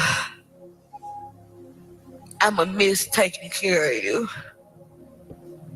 Even though you got on my nerves. Y'all don't know how hard. I mean, she doing all this sobbing. I don't see no snot. I don't see no tear. I don't see shit. Hard it was to be in the hospital, arguing with nurses, fussing at her, and having to manage it all. But I did the best I could, Ma. Thank you, Andrew, because I'm definitely about to end the live, y'all. It's 7:30 my time. And I got so much to do today, but I also need to get some rest. Because, yeah, this is some bullshit. I'm sorry. It is. It child, it's your mama. I mean, like, I know when it comes to my mother passing, I'm going to be devastated. I'm not going to be standing on nobody's pulpit pretending to be sobbing with no fucking tears. That's weird. I did the best I could. Y'all ain't gonna believe this. I'm gonna miss arguing with her. Cause she could argue real good. Oh. She did. And here's something I want y'all to understand about South Carolina people, because a lot of the customers I would talk to with Progressive were from South Carolina. They are a different breed. They're very Southern, or country as we call where I'm from. And they say things that are inappropriate. I mean, because she said it. You know, sometimes she got on her nerves and she loved the way they argue. Baby, that just sounds all types of toxic. You need a whole lot of therapy and healing. Hello, Joy. People wouldn't understand our dynamic. Exactly. It's complex. But to know us is Get love some rest, us. my love. And if you mess with one, you got to deal with all of us. And we crazy a little bit. Well, Ma, you brought us all together. You brought so many people together. I learned so much about you this week that I wish I would have known sooner. But I promise I'm going to keep this legacy rolling. I promise you I'm going to make you proud. So sleep well, my black beauty. I'm going to miss you, baby. And P.S., what's understood will not be explained. She said that every time. What's understood will not be explained. And the way that people just cheered it on was weird.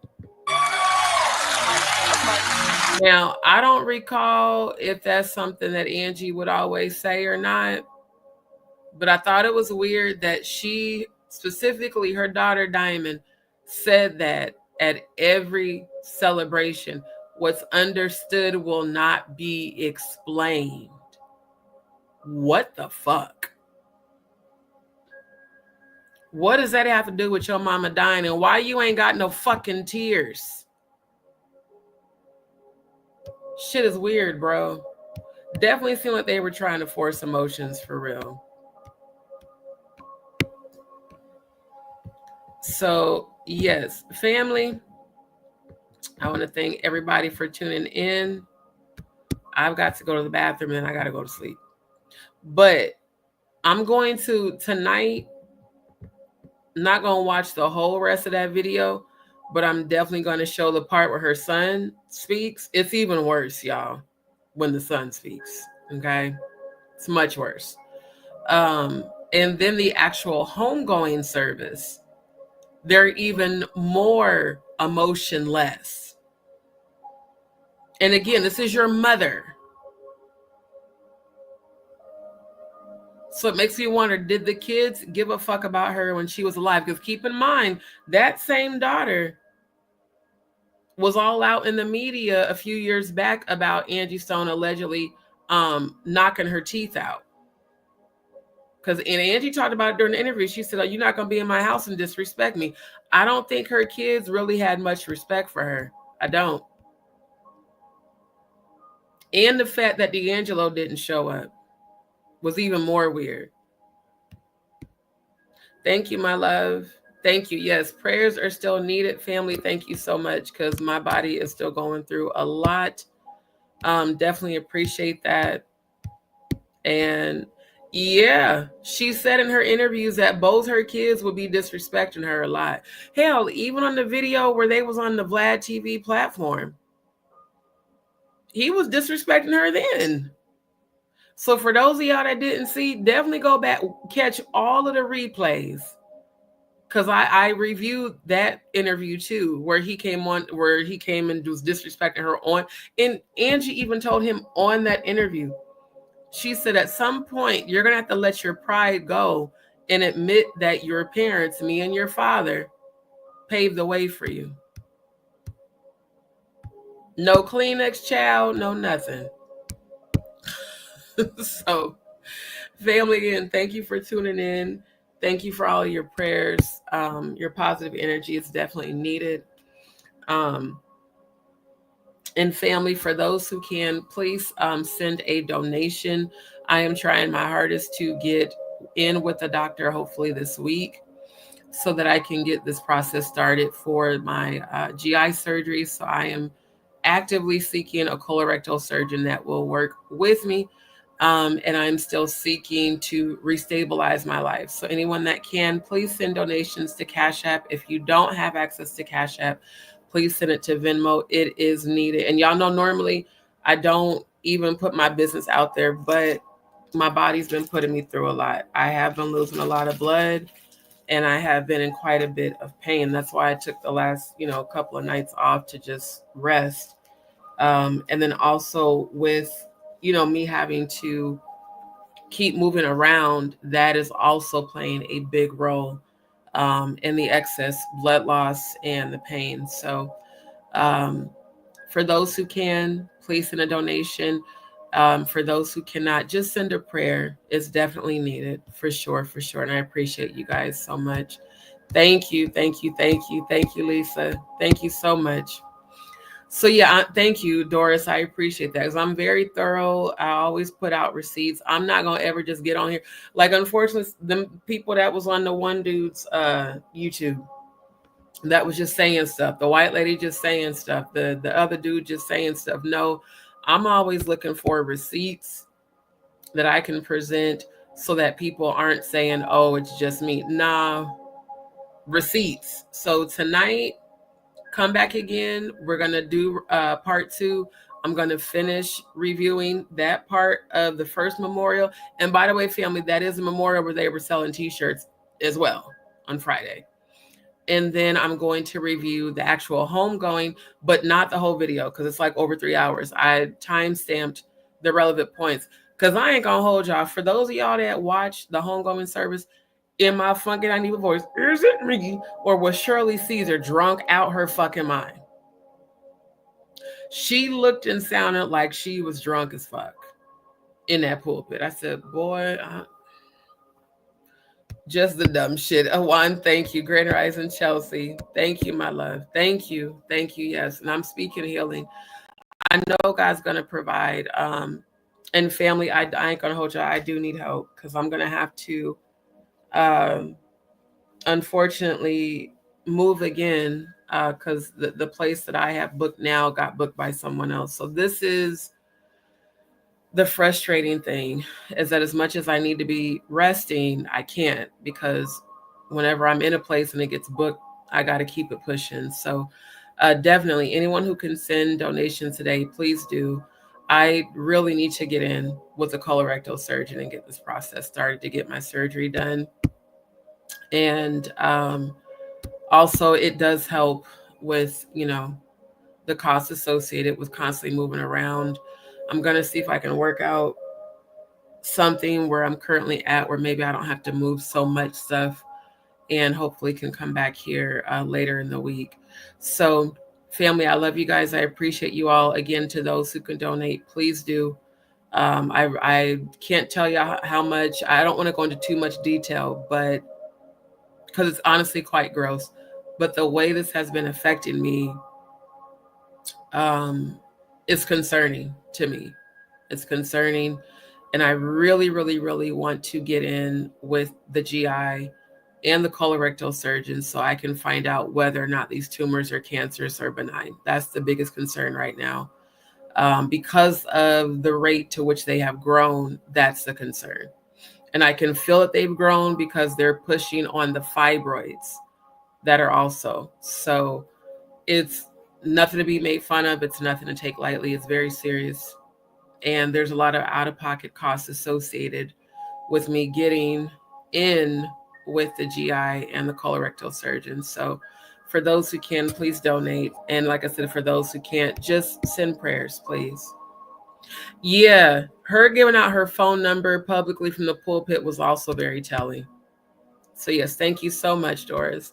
So family, I love you guys so much. Thank you for your consistency. Thank you for tuning in. Thank you for your prayers. Thank you for your concern. For those that subscribed for the first time, welcome to D's World. Thank you. Make sure you turn on your notification bell. That way you get notified when I go live and upload videos. And I do plan to go live again tonight. Hopefully it will be earlier. That is the goal. But like I said, just y'all, please keep me in your prayers, because I don't believe in speaking illness. I don't believe in claiming any dis-ease, but cancer does run in both sides of my family. And my aunt on my mom's side did die from bowel cancer. So this is something that I'm wanting to get taken care of ASAP. And then, like I said, the constant having to keep moving around, you know, is not helping as well. So genuinely, if anyone can help, please send donations today. And I will be making phone calls to see how soon I can get in and to see if I can find one that will work with me. Because as of right now, I've been told that I'd have to pay up front for the out-of-pocket costs. So I really do appreciate it. Thank you, Lisa. Thank you so much. Love you, boo. Thank you. So Faith, thank you, my love. I know you're always sending prayers and positive energy in the comments. So family, I love you guys. Y'all have a beautiful day, and come back tonight for part 2 so I can finish reviewing that memorial, and then we'll look at the one that happened on Saturday as well. I really do believe that if Angie Stone was killed, it was a blood sacrifice, and there are some satanic sacrificial ritualistic symbolism that I'm seeing at all of these services. So y'all, I love y'all. Thank you for your loyalty. Thank you for your consistency and your prayers. Y'all have a beautiful day, family.